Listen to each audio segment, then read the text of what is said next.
اس کا والیوم کیسے کم ہوتا ہے؟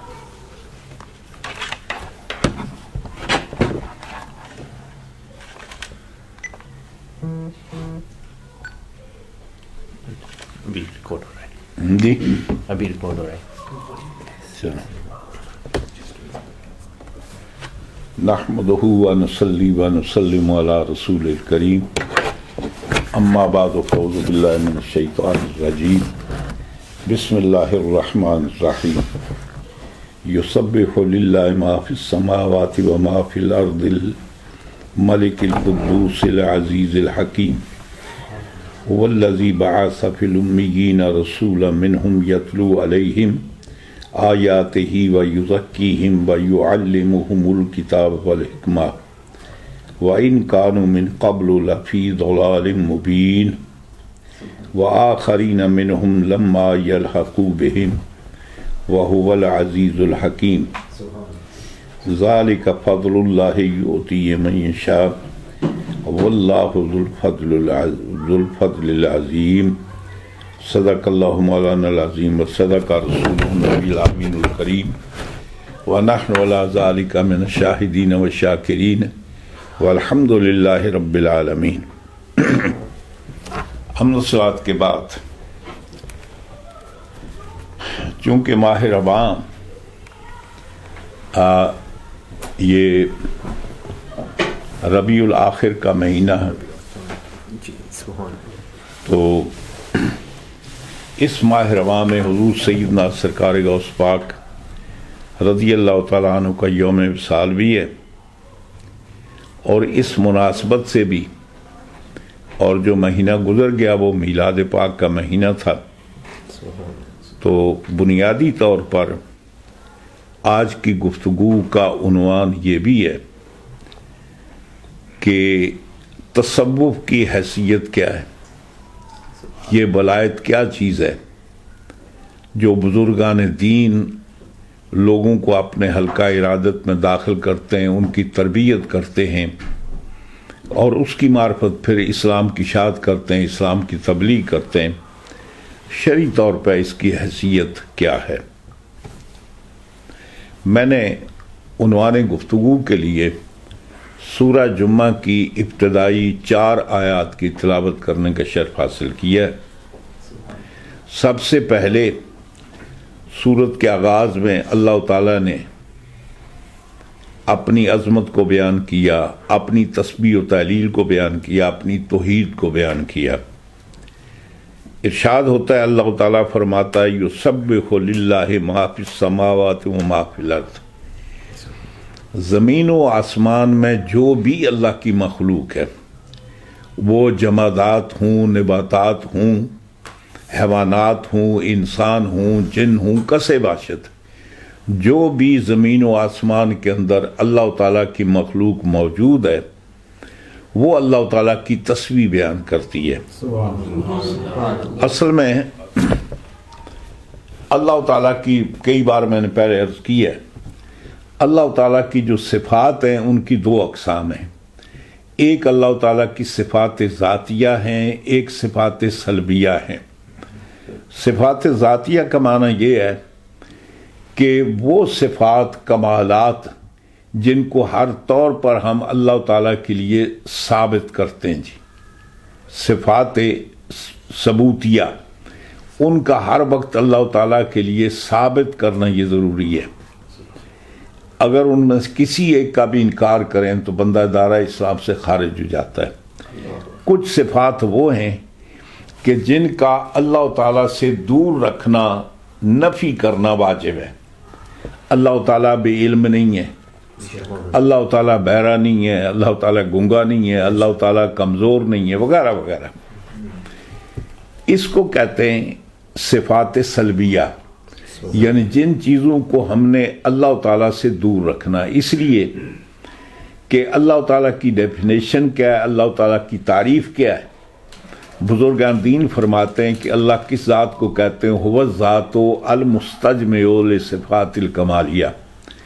اللہ اس ذات کا نام ہے کہ جس کے اندر جتنی بھی صفات پائی جاتی ہیں وہ کمال کی پائی جاتی ہیں، اعلیٰ. اس کے اندر کوئی نقص، کوئی عیب، کوئی خامی نہیں پائی جاتی. اور اسی لیے ہم جب کلمہ شریف پڑھتے ہیں تو کلمہ طیبہ کی ابتدا سلب سے ہوتی ہے، پھر آگے اس بات ہوتا ہے. پہلا اس کا حصہ یہ ہے کہ لا الہ، یعنی اللہ تعالیٰ یعنی کوئی معبود نہیں ہے، مطلقاً نفی ہے. اور اس کے بعد ہم کہتے ہیں الا اللہ، ما سوائے اللہ کے، یعنی بتانا یہ ہے کہ پہلے آپ نے معبودان باطل کا رد کرنا ہے، پہلے ان کی نفی کرنی ہے، ان سے بیزار ہونا ہے، اور پھر اللہ تعالیٰ کی ذات کا اقرار کرنا ہے. اور اگر آدمی اللہ تعالیٰ کی ذات کا اقرار بھی کرے اور ساتھ اوروں کو بھی مانتا پھرے تو پھر اس کا مطلب یہ ہے کہ اس نے کما کو اللہ تعالیٰ کے اللہ کی ذات کو مانا نہیں ہے. ہیں جی، بتوں سے میل رہے خدا پر نظر یہ خوب کہی، یعنی اللہ پر بھی نظر ہو اور جو بت ہیں ان کو بھی پوجا پاٹ جاری رہے.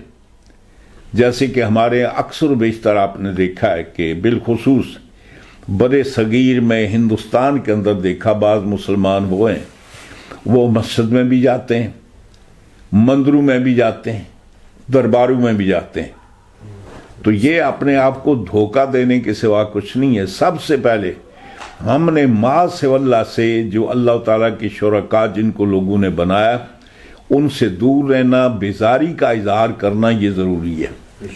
اس لیے آپ کلمہ طیبہ پڑھتے ہیں تو اس کا آغاز ہوتا ہے لا الہ سے، کوئی معبود نہیں، الا اللہ، ما سوائے اللہ کے. پھر آگے حضور کی رسالت کی ہم تصدیق کرتے ہیں، ایمان لاتے ہیں محمد رسول اللہ، کہ محمد صلی اللہ علیہ وآلہ وسلم اللہ کے رسول ہیں. اس صورت کا آغاز اللہ تعالیٰ نے اپنی صفات سلبیہ سے کیا ہے، صفات ذاتیہ سے نہیں، صفات ثبوتیہ سے نہیں، صفات سلبیہ سے. یسبح، تسبیح بیان کرتے ہیں، یعنی اللہ تعالیٰ کی پاکی بیان کرتے ہیں. کس چیز سے؟ اللہ ہر عیب سے پاک ہے، ہر نقص سے پاک ہے، ہر خامی سے پاک ہے، ہر کمزوری سے پاک ہے. یعنی جتنی وہ صفات ہیں کہ جن کے اندر عیب پایا جاتا ہے، کمزوری پائی جاتی ہے، نقصان پایا جاتا ہے، اللہ تعالیٰ ان ساری صفات سے کیا ہے؟ پاک ہے. اچھا، فرمایا یسبح للہ. اور یہ صرف عام ہی نہیں، دنیا کے اندر دو طرح کے، یعنی یوں سمجھیے کہ تین طرح کی اللہ تعالیٰ کی مخلوق ہے. ایک اللہ تعالیٰ کی مخلوق وہ ہے کہ جن کو اللہ تعالیٰ نے عقل عطا فرمائی ہے لیکن ان کو چوائس اختیار نہیں دیا. ایک اللہ کی مخلوق وہ ہے کہ جس کو اللہ نے عقل بھی عطا کی ہے اور اختیار بھی دیا ہے. ایک اللہ کی مخلوق وہ ہے کہ جس کو اللہ تعالیٰ نے نہ عقل دی ہے نہ اختیار دیا ہے. اب وہ مخلوق ہے جس کو اللہ نے عقل دی، اختیار نہیں دیا، وہ کون ہے؟ وہ اللہ تعالیٰ کے فرشتے ہیں. وہ مخلوق ہے جس کو اللہ تعالیٰ نے عقل بھی دی، اختیار بھی دیا، وہ انسان اور جن ہیں. اور ان کے سوا جتنی مخلوق ہے، جتنے حیوانات ہیں، نباتات ہیں، جو کچھ بھی ہیں، ان کو اللہ تعالیٰ نے نہ عقل عطا کی ہے نہ اختیار عطا کی ہے. اب وہ مخلوق اللہ تعالیٰ کے فرشتے کہ جن کو اللہ نے عقل دیا، اختیار نہیں دیا. اب یوں سمجھیے کہ اللہ تعالیٰ نے پیدائش کے وقت ہی ان کے اندر ایک پروگرام کر دیا. وہ اللہ کے اس پروگرام شدہ جو ہے اس سے سرے منہ آگے پیچھے نہیں ہوتے. جی کلام پاک میں اللہ تعالیٰ فرماتا ہے کہ لا یعصون امر اللہ، وہ اللہ تعالیٰ کے حکم کی نافرمانی کر ہی نہیں سکتے. جی یفعلون ما یؤمرون، وہی کرتے ہیں کہ جو ان کے اندر پروگرام کیا گیا. جی اسی لیے چونکہ فرشتوں کے پاس اختیار نہیں ہے، اس لیے فرشتوں کے لیے جزا و سزا بھی نہیں ہے. یعنی فرشتوں کے لیے نہ جزا ہے نہ سزا ہے. دوسرے نمبر پر یوں سمجھیے کہ ایک لحاظ سے پہلے نمبر پر جو اللہ کی مخلوق ہے وہ انسان ہے اور جن ہیں، جن کو اللہ تعالیٰ نے عقل بھی دی ہے اور اختیار بھی دی ہے۔ کلام پاک میں اللہ تعالیٰ فرماتا ہے وَمَنْ شَاءَ مِنْكُمْ فَلْيُؤْمِنْ وَمَنْ شَاءَ مِنْكُمْ فَلْيَكْفُرْ، تم میں جو چاہے ایمان لائے اور جو چاہے کفر کرے، یعنی ہمیں اختیار ہے، ہم ایمان لائیں تو اس کا بھی ہمیں اختیار ہے، ہم کفر کریں اس کا بھی اختیار ہے، اچھا کام کریں اس کا بھی ہمیں اختیار ہے، برا کام کریں اس کا بھی اختیار ہے، لیکن اچھا کام کریں گے تو ہمیں جزا ملے گی، برا کام کریں گے تو اس کی سزا ہوگی۔ اب اس کے علاوہ باقی جو مخلوق ہے ان کے سوا، وہ مخلوق ان کو اللہ تعالیٰ نے نہ تو عقل عطا فرمائی ہے، نہ ان کو اللہ تعالیٰ نے اختیار دیا ہے۔ اب وہ کیا کرتے ہیں؟ جس طریقے سے اللہ تعالیٰ نے ان کو پیدا کیا، ان کے اندر جو چیز مرتسم کر دیا وہ ویسی زندگی گزارتے ہیں۔ اور کلام پاک میں اللہ تعالیٰ فرماتا ہے وَإِن مِّن شَيْءٍ إِلَّا يُسَبِّحُ بِحَمْدِهِ وَلَٰكِن لَّا تَفْقَهُونَ تَسْبِيحَهُ، کوئی ایسی شے نہیں ہے جو اللہ کی تسبیح بیان نہیں کرتی۔ ہاں جی، پتہ شے کا مطلب کیا ہے؟ جس کو ہم تھنگ کہتے ہیں، چیز کہتے ہیں، شے کہتے ہیں۔ شے کے معنی یہ ہوتے ہیں کہ شے اس چیز کو کہا جاتا ہے کہ اس کی دو حیثیت ہیں، جس کی طرف اشارہ کیا جا سکے، یعنی جس کی طرف پوائنٹ آؤٹ کیا جا سکے، اس کو کیا کہتے ہیں؟ شے کہتے ہیں، یعنی جس کی طرف آپ اشارہ کر سکیں، یہ دیوار ہے، یہ چھت ہے، یہ کپڑا ہے، یہ فلاں چیز ہے، یہ فلاں چیز ہے، جس چیز کی طرف آپ اشارہ کر سکیں اس کو کیا کہتے ہیں؟ شے کہتے ہیں۔ اب ظاہر ہے کہ موجودات میں ہر چیز کی طرف تو اشارہ نہیں ہوتا جی، جامع تعریف یہ ہے کہ جو چیز موجود ہے وہ شے ہے۔ جیسے آپ دیکھیں نا، ہر چیز دنیا کے اندر اشارہ اس کی طرف کیا جا سکتا ہے جو ویزیبل ہو، جو ویزیبل نہیں ہے اس کی طرف اشارہ نہیں کر سکتے۔ فار ایگزامپل میں آپ کو بتاتا ہوں، میں آپ سے گفتگو کر رہا ہوں، میری آواز آپ کے کانوں تک پہنچ رہی ہے یا نہیں؟ پہنچ رہی ہے نا؟ اشارہ کر سکتے ہیں آواز؟ یہ دیکھو جو وہ جا رہی ہے، لیکن آواز موجود ہے تو آپ تک پہنچ رہی نا، موجود نہیں تو پہنچتی کیسے جی؟ تو شے کہتے ہیں اس چیز کو جو چیز موجود ہو۔ ان معنوں میں ہم اللہ تبارک و تعالیٰ کو بھی شے کہہ سکتے ہیں، وہ بھی شے، اس لیے کہ اللہ اصل موجود تو ہے ہی وہی ایک ہے جی۔ یہ جو کچھ ہم اور آپ ہیں نا، یہ تو اس کے موجود کرنے سے، ہم تو اس کے محتاج ہیں۔ جب تک وہ چاہے گا ہم موجود رہیں گے، جب تک وہ چاہے گا تو ہم معدوم ہو جائیں گے۔ ہمارا موجود رہنا بھی اسی کی مرضی پر ہے، ہمارا ہونا بھی اسی کی مرضی پر ہے، نہ ہونا بھی اسی کی مرضی پر ہے۔ تو کلام پاک میں اللہ تعالیٰ فرماتا ہے وَإِن مِّن شَيْءٍ، یعنی اللہ کی ذات کو چھوڑ کر جو بھی اس کائنات میں چیز ہے تصور ہو سکتا ہے، وہ چیز کیا کر رہی ہے؟ یسبح بحمدہ، وہ اللہ تعالیٰ کی تسبیح بیان کر رہی ہے۔ لیکن اللہ فرماتا ہے کہ تم ان کی تسبیحات کو نہیں سمجھتے۔ یہ پتھر بھی تسبیحیں کر رہے ہیں لیکن ہمیں آواز نہیں آتی، یہ ٹیبل پڑا یہ بھی تسبیح کر رہا ہے، یہ بوتلیں بھی کر رہی ہیں، گلاس بھی کر رہا ہے، پانی بھی کر رہا ہے، ہم وقت اللہ کی تسبیح کے اندر مصروف ہیں، لیکن وَلَٰكِن لَّا تَفْقَهُونَ تَسْبِيحَهُمْ، لیکن ہم ان کی تسبیح کو سمجھ نہیں سکتے، اس کا اپنا راز ہے۔ اچھا، دوسری جگہ اللہ تعالیٰ ارشاد فرماتا ہے وَلَوْ أَسْلَمَ مَنْ فِي السَّمَاوَاتِ وَالْأَرْضِ طَوْعًا وَكَرْهًا، زمین و آسمان میں جو کچھ بھی ہے نا، خوشی نہ خوشی، چاہے یا نہ چاہے، وہ اسی کے سامنے سر تسلیم خم کیے ہوئے ہیں۔ ہر چیز اختیار جو اللہ نے دیا تو صرف دو چیزوں، انسانوں کو دیا اور جنوں کو دیا. اور اللہ تعالیٰ فرماتا ہے وَمَا خَلَقْتُ الْجِنَّ وَالْإِنسَ إِلَّا لِيَعْبُدُونَ. ہم نے جن و انس کو اس لیے پیدا کیا کہ وہ مجھے پہچانیں، میری عبادت کریں. جی اب اللہ تعالیٰ فرماتا ہے یسبح للہ، اللہ ہی کی تسبیح بیان کرتے ہیں. کیا مطلب؟ اللہ کی پاکی بیان کرتے ہیں. یہ اعلان کرتے ہیں کہ جس خدا کو ہم مانتے ہیں وہ ہر عیب سے پاک ہے، ہر نقص سے پاک ہے، ہر کمی سے پاک ہے، ہر عیب سے پاک ہے. اور وہ کون اس کی تسبیح کرتا ہے؟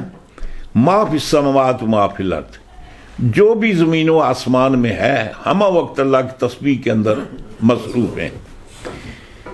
اب تسبیح کیوں کرتے ہیں؟ اس لیے کہ وہ اللہ جس کی تسبیح کرتے ہیں الملک، وہ کون ہے؟ مالک ہے. تو وہ کہتے ہیں جس کا کھائیے اسی کا گائیے. جب مالک وہ ہے، پیدا ہم نے اس نے کیا، زندگی اس نے دی، یہ سانس جو ہم لے رہے ہیں یہ اس کے کرم سے. تو پھر ظاہر بات ہے کہ تسبیح کس کی کرنی چاہیے؟ اسی کی. پھر آگے فرمایا کہ وہ صرف ملک ہی نہیں، قدوس بھی ہے، ہر عیب سے، ہر نقص سے پاک ہے. اس کے اندر یعنی بلا وجہ ہم اس کی تسبیح نہیں بیان کر رہے. کبھی کبھی ایسے بھی ہوتا ہے نا کہ ہمارے یہاں دوستی ہوتی ہے تو ہم وہ اس کی تعریفیں کرتے ہیں، وہ بھی قصیدے بیان کرتے ہیں جو اس کے خواب میں بھی اس کے تصور میں نہیں ہوتے. تو اللہ تعالیٰ فرماتا ہے یسبح، جو اللہ کی تسبیح بیان کرتے ہیں. یہ مطلب نہیں ہے کہ وہ تسبیح کے لائق نہیں ہے تو ہم کرتے ہیں. تسبیح اس لیے کرتے ہیں کہ وہ بادشاہ ہے. دوسری بات یہ ہے کہ قدوس یعنی وہ ہے ہی، اس کی ذات یہ ہے کہ ہر نقص ہر عیب سے پاک ہے. ہم کو بلا وجہ اس کی تعریف تسبیح نہیں کرتے، اس لیے کرتے ہیں کہ واقعتاً یہ ساری باتیں اس کے اندر موجود ہیں. آگے ارشاد فرمایا العزیز، اس لیے کہ وہ غالب ہے. فرماتے ہیں کہ اس پوری کائنات میں اگر کسی کا غلبہ ہے تو وہ صرف اللہ کی ذات ہے. اس لیے کہ اللہ تعالیٰ غالب. اللہ فرماتا ہے وَهُوَ الْقَاهِرُ فَوْقَ عِبَادِهِ، اللہ تعالیٰ کی اس پوری کائنات پر بالا دستیات سے اپنے بندوں پر اس کو فوقیت ہے. بندہ کس کو کہتے ہیں؟ ہاں، عباد کے معنی ہوتے ہیں، اس کا مادہ اشتقاق کا عین بے دال، اس کے معنی ہوتے ہیں عبادت کے، یعنی جو عبادت کرتا ہے وہ عبد ہے، جو اس کی عبادت نہیں کرتا وہ عبد نہیں ہے. اس لیے اللہ تعالیٰ فرشتوں کہتا ہے عباد مکرمون. فرشتے کیا ہیں؟ وہ بھی بڑے عزت والے اللہ کے بندے ہیں. اس کا مطلب یہ ہے کہ اس کائنات کا ذرہ ذرہ ہمہ وقت اللہ کی عبادت کے اندر، اللہ تعالیٰ کی تسبیح کے اندر مصروف ہے. تو سب اللہ کی عبادت کے اندر لگے ہوئے ہیں. اب یہاں تک اللہ تعالیٰ نے تسبیح کی وجہ بیان کیجیے. یہ بیان فرمائی کہ زمین و آسمان میں جو کچھ وہ سب اللہ تعالیٰ کی تسبیح و تحلیل بیان کرتے ہیں. اس لیے بیان کرتے ہیں کہ وہ مالک ہے، بادشاہ ہے. اور فرمایا اس لیے بیان کرتے ہیں وہ ہے ہی قدوس. میں آپ کو بات عرض کروں، حضور مولا کائنات کہ آپ فرماتے ہیں کہ آپ نے دیکھا ہوگا دنیا کے اندر 3 طرح کے لوگ ہیں. 3 طرح کے لوگ ہیں. کلام پاک میں اللہ تعالیٰ فرماتا ہے کہ اگر تم اچھے کام کرو گے تو کیا ملے گا؟ جنت. غلط کام کرو گے تو دوزخ میں جاؤ گے. جب اللہ تعالیٰ ہمیں یہ بتا رہا ہے کہ اچھے کام کا صلہ کیا ہے؟ جنت. برے کام کا ٹھکانہ کیا ہے؟ جہنم. اب ظاہر ہے کہ ہم اگر اچھے کام اس لیے کریں کہ ہم جنت میں جائیں تو یہ کریکٹ ہے یا نہیں؟ اگر جنت کی لالچ، جنت کے لیے عبادت کرنا اگر گناہ ہے تو اللہ تعالیٰ ہمیں لالچ کیوں دیتا ہے؟ جہنم سے بچنے کے لیے اگر ہم گناہ سے بچیں تو یہ بھی درست ہے۔ یہ عام تصور ہے لوگوں کا کہ ہم عبادت اس لیے کرتے ہیں کہ تاکہ ہمیں اگلے جہان میں جنت ملے، ہم گناہوں سے اس لیے بچتے ہیں کہ اگلے جہان میں اللہ تعالیٰ کے عذاب سے بچ جائیں، دوزخ سے بچ جائیں۔ یہ عام سٹینڈرڈ ہے۔ ایک سٹینڈرڈ اور بھی ہے، وہ یہ کہتے ہیں جیسے کہ حضرت رابعہ بصریہ، ان کے بارے میں مشہور و معروف ایک واقعہ ہے۔ آپ گھر سے نکلی اور ایک برتن لیا، اس کے اندر انگار رکھے ہوئے جناب، اور جا رہی ہے بڑے غصے میں۔ تو کسی نے پوچھا کہ مائی صاحب اللہ خیر کرے، آج کو بڑے تیور بدلے ہوئے ہیں، بڑے غصے میں جا رہی ہیں۔ فرماتی آج میرا دل چاہتا ہے کہ جنت کو بھی جلا دوں تو جہنم کو بھی جلا دوں، دونوں کو ختم کر دوں۔ تو سننے والے نے کہا حضرت ٹھیک ہے، جہنم کو آپ جلا دیں، اچھی بات ہے، ہمیں جان چھوٹ جائے گی، جنت نے آپ کا کیا قصور کیا ہے؟ آپ فرماتے ہیں اس لیے میں چاہتی ہوں کہ لوگ اللہ کی عبادت نہیں کرتے، یہ بزنس کرتے ہیں، اس کی عبادت کرتے ہیں جنت کی لالچ میں، گناہوں سے بچتے ہیں جہنم سے بچنے کے لیے۔ میں یہ چاہتی ہوں نہ جنت رہے نہ جہنم رہے، پھر جو عبادت کرے وہ اللہ کی رضا کے لیے کرے، اس لیے کہ اللہ کا حکم ہے، اس کے حکم کو بجا لانے کے لیے کرے۔ یہ دوسرا درجہ ہے، یعنی وہ لوگ جو سیکنڈ پوزیشن میں ہیں جی۔ ایک اس کے آگے درجہ جی، حضور مولا کائنات حضرت علی کرم اللہ تعالی وجہ الکریم فرماتے ہیں نہ میں عبادت جنت کی لالچ میں کرتا ہوں، نہ جہنم کے خوف سے گناہوں سے بچتا ہوں، نہ میں عبادت اللہ کی رضا کے لیے کرتا ہوں کہ وہ راضی ہو جائے، نہ میں گناہ سے اللہ کی ناراضگی سے بچنے کے لیے کرتا ہوں۔ فرماتے ہیں یہ بھی تو سودا ہی ہے نا، یعنی آپ کو کام کریں اور کچھ نہ کچھ اس کا بدلہ چاہیں تو کیا ہے جی، سودا، یہ بس تو ہو گیا۔ یعنی میں عبادت اس لیے کرتا ہوں کہ اللہ مجھ سے راضی ہو جائے، میں گناہوں سے اس لیے بچتا ہوں کہ اللہ کی ناراضگی سے بچ جاؤں جی۔ تو فرماتے ہیں یہ بھی تو سودا ہے نا۔ حضور مولا کائنات ارشاد فرماتے ہیں کہ میں عبادت اس لیے کرتا ہوں کہ وہ ہے ہی عبادت کے لائق، میں اس کی عبادت اس لیے کرتا ہوں وہ ہے ہی عبادت کے لائق، اس کا حق ہے کہ اس کی عبادت کی جائے، سمجھ گئے؟ اب اللہ تبارک و تعالی اپنا مزید تعارف بیان کر رہا ہے۔ کبھی ایسے ہوتا ہے کہ ایک ذات ہوتی ہے جی، اور وہ کسی کی بھی ذات وہ مومل ہوتی ہے، اس کے اندر ابہام ہوتا ہے، آپ اس کو پہچان نہیں سکتے، اس کی معرفت حاصل نہیں کر سکتے۔ پہلی اس کی پہچان یہ ہوتی ہے کہ آپ اگر کسی کا تعارف بتائیں تو پہلے کیا کس جگہ ذکر کرتے ہیں، ان کا نام یہ ہے۔ تعارف کے اندر کسی کو اگر انٹروڈیوس کرانا چاہتے ہیں تو پہلا لفظ کون سا بولتے ہیں کہ ان کا نام یہ ہے، دوسرے نمبر پر یہ بولتے ہیں کہ ان کی کوالٹی کیا ہے، ان کے اندر کمال کیا ہے۔ آپ کہتے ہیں کہ یہ جناب عبد الرحمن صاحب ہیں، یہ ڈاکٹر ہیں، یا یہ وکیل ہیں، یا یہ فلاں عہدہ رکھتے ہیں، یہ عالم ہیں، یا یہ حافظ ہیں۔ تو سیکنڈلی کیا ہوتا ہے، اس کا جو صفات کوالٹی اس کا ذکر کرتے ہیں، اور تیسرے نمبر پر اس کے کام کا ذکر کرتے ہیں۔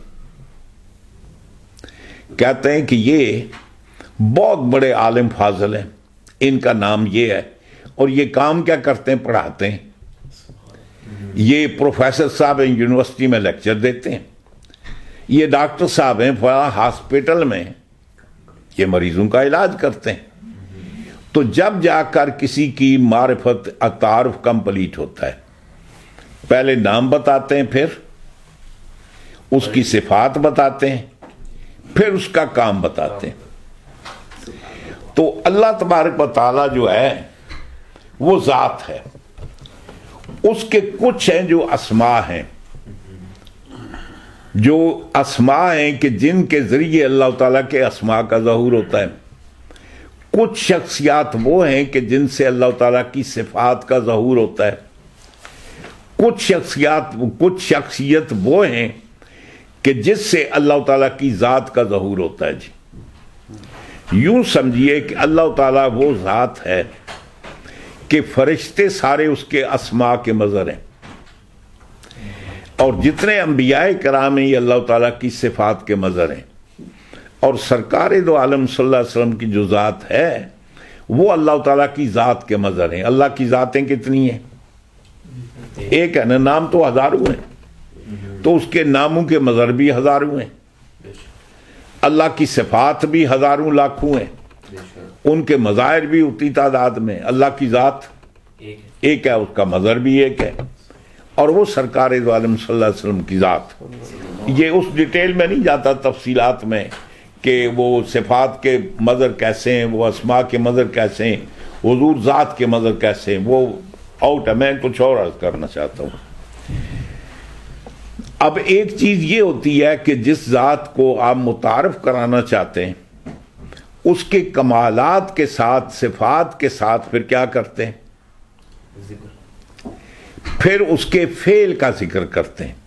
سمجھ گئے نا جی؟ اب یہاں اللہ فرماتا ہے یسبح للہ، پہلے اللہ نے اپنا نام لیا جی، یعنی مطلب یہ ہے کہ اس کائنات میں، زمین و آسمان میں جو کچھ ہے وہ کیا کرتے ہیں؟ اللہ کی تسبیح کرتے ہیں۔ با اللہ کون ہے؟ یہ تو صرف نام ہوا نا، ابھی آگے تو کچھ پتہ نہیں چلا۔ تو آگے اللہ تعالیٰ فرماتا ہے کہ وہ اللہ کون ہے؟ وہ ملک ہے، وہ قدوس ہے، وہ عزیز ہے، وہ حکیم ہے۔ یہ اللہ نے صفات کا ذکر کیا۔ اب ذات کا ذکر بھی ہو گیا، صفات کا بھی ہو گیا، اور اس ذات کا نام کیا ہے وہ بھی اللہ ہو گیا جی۔ سمجھ گئے نا؟ اب فعل کا ذکر آ رہا ہے، یعنی اللہ تعالیٰ کرتا کیا ہے۔ تو اللہ تعالیٰ ارشاد فرماتا ہے هو الذی بعث فی الامیین رسولا، اس کا کام کیا ہے؟ وہ اللہ کے جس کا ایک کام تمہیں سب سے بڑا کام بتاتے ہیں وہ یہ ہے، وہ اللہ کے جس نے مکے والوں میں یا ان لوگوں میں اپنا رسول بھیجا جو اہل کتاب نہیں ہے، یعنی مکے والوں میں اللہ تعالیٰ نے عظیم الشان اپنا رسول بھیجا جی۔ فی الامیین، یہ پہلے میں کئی بار عرض کر چکا ہوں، یہ کبھی کبھی ایسے ہوتا ہے کہ ایک لفظ ہوتا ہے اس کے کئی معنی ہوتے ہیں، وہ موقع محل پر اس کے معنی ہوتے ہیں کہ اس کا استعمال کہاں ہوا ہے، یہاں اس کا مطلب کیا ہو سکتا ہے، یہاں اس کا معنی کیا ہو سکتا ہے، یہاں اس کا معنی کیا ہو سکتا ہے۔ مثال کے طور پر لفظ صلاۃ ہے جس کو ہم نماز کہتے ہیں، اچھا صلاۃ کے معنی دعا کے بھی ہیں۔ اب صلاۃ کے معنی یہ جیسے ہم نماز پڑھتے ہیں اس نماز کے بھی ہیں، اور صلاۃ کے لغوی اور بھی کئی معنی ہیں۔ تو اب کیسے پتہ چلے گا کہ اس موقع محل پر اس لفظ کا معنی کیا ہے جی؟ تو ارشاد فرمایا الذی فی الامیین، لفظ امی کی جمع امی کی جمع امیین ہے۔ امی کا عربی کے اندر متعدد معنی ہے جی۔ ایک امی کا معنی یہ ہے کہ امی اس قوم کو کہا جاتا ہے کہ جن کے پاس کوئی آسمانی کتاب نہ ہو جی۔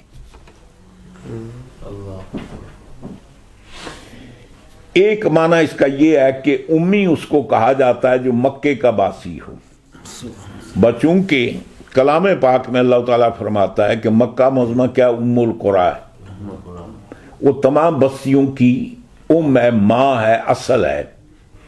اب مکے کا نام کیا ہے؟ ام القرا. جیسے مکے کے رہنے والے کو مکی بھی کہتے ہیں، امی بھی کہتے ہیں. اگر افراد کی طرح منسوب کریں تو ہاشمی بھی کہتے ہیں، قریشی بھی کہتے ہیں. اب سرکار کے نام دیکھیں، حضور کا مکی بھی ہیں، مدنی بھی ہیں، حجازی بھی ہیں، تہامی بھی ہیں، کرشی بھی ہیں، ہاشمی بھی ہیں، امی بھی ہیں. سبحان اللہ. یعنی مطلب یہ ہے کہ سرکار مکی اس لیے کہ مکے میں رہتے ہیں، حضور امی بھی ہیں اس لیے کہ مکے میں رہتے ہیں، اور امی اس لیے بھی ہیں کہ جس قوم کے اندر حضور آئے، حضور کے آنے سے پہلے اس قوم کے پاس کوئی آسمانی کتاب نہیں تھی. امی کے اور بھی کئی معنی پچھلے درس میں آپ سن چکے ہیں جی، ادھر نہیں جانا چاہتا. تو امی کے یہ معنی کیا ہے؟ وہ لوگ کہ جن کے پاس کوئی اس سے حضور کے آنے سے پہلے آسمانی کتاب نہیں تھی. یا امی کے معنی یہ ہے جو مکے کے رہنے والے. امی کا ایک معنی وہ بھی ہے کہ جو لکھنا پڑھنا نہ جانتا ہو، لیکن مکے والے تو سارے لکھنا پڑھنا جانتے تھے. اب اس معنی میں تو اب ان کو امی نہیں کہہ سکتے. اب اس کا ثبوت کیا کہ وہ لکھنا پڑھنا جانتے تھے؟ جب حضور نے پہلا اسلام اور کفر کی جنگ ہوئی جس کو بدر کبریٰ کہتے ہیں، اللہ نے مسلمانوں کو فتح عطا فرمائی. 14 مسلمان شہید ہوئے جنہوں نے جام شہادت نوش کیا.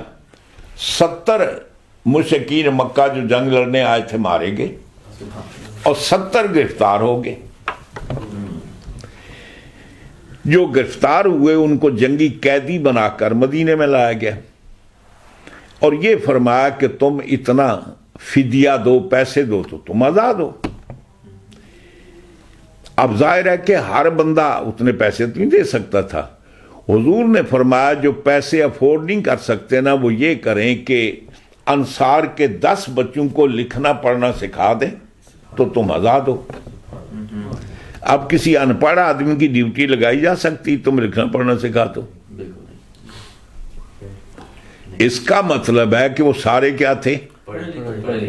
لکھنا پڑھنا جانتے تھے. تو یہاں امیین کا معنی جو ہے نا وہ کیا ہے؟ مکے کے رہنے والے. اب حضور کیا صرف مکے والوں میں رسول آئی ہے پوری کائنات کے لیے؟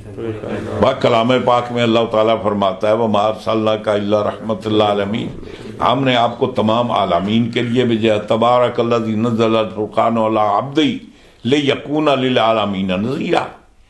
اللہ تعالیٰ نے برکت والی وہ ذات جس سے اپنے بندے پر کتاب نازل فرمائی. کیوں؟ اس لیے کہ وہ میرا بندہ لیکون للعالمین نذیرا، پورے عالمین کو ڈرانے والا ہو. سبحان اللہ. اور اللہ تعالیٰ فرماتا ہے وَمَا أَرْسَلْنَاكَ إِلَّا كَافَةً لِلنَّاسِ، ہم نے آپ کو نہیں بھیجا مگر تمام بنی نوع انسان کی طرف.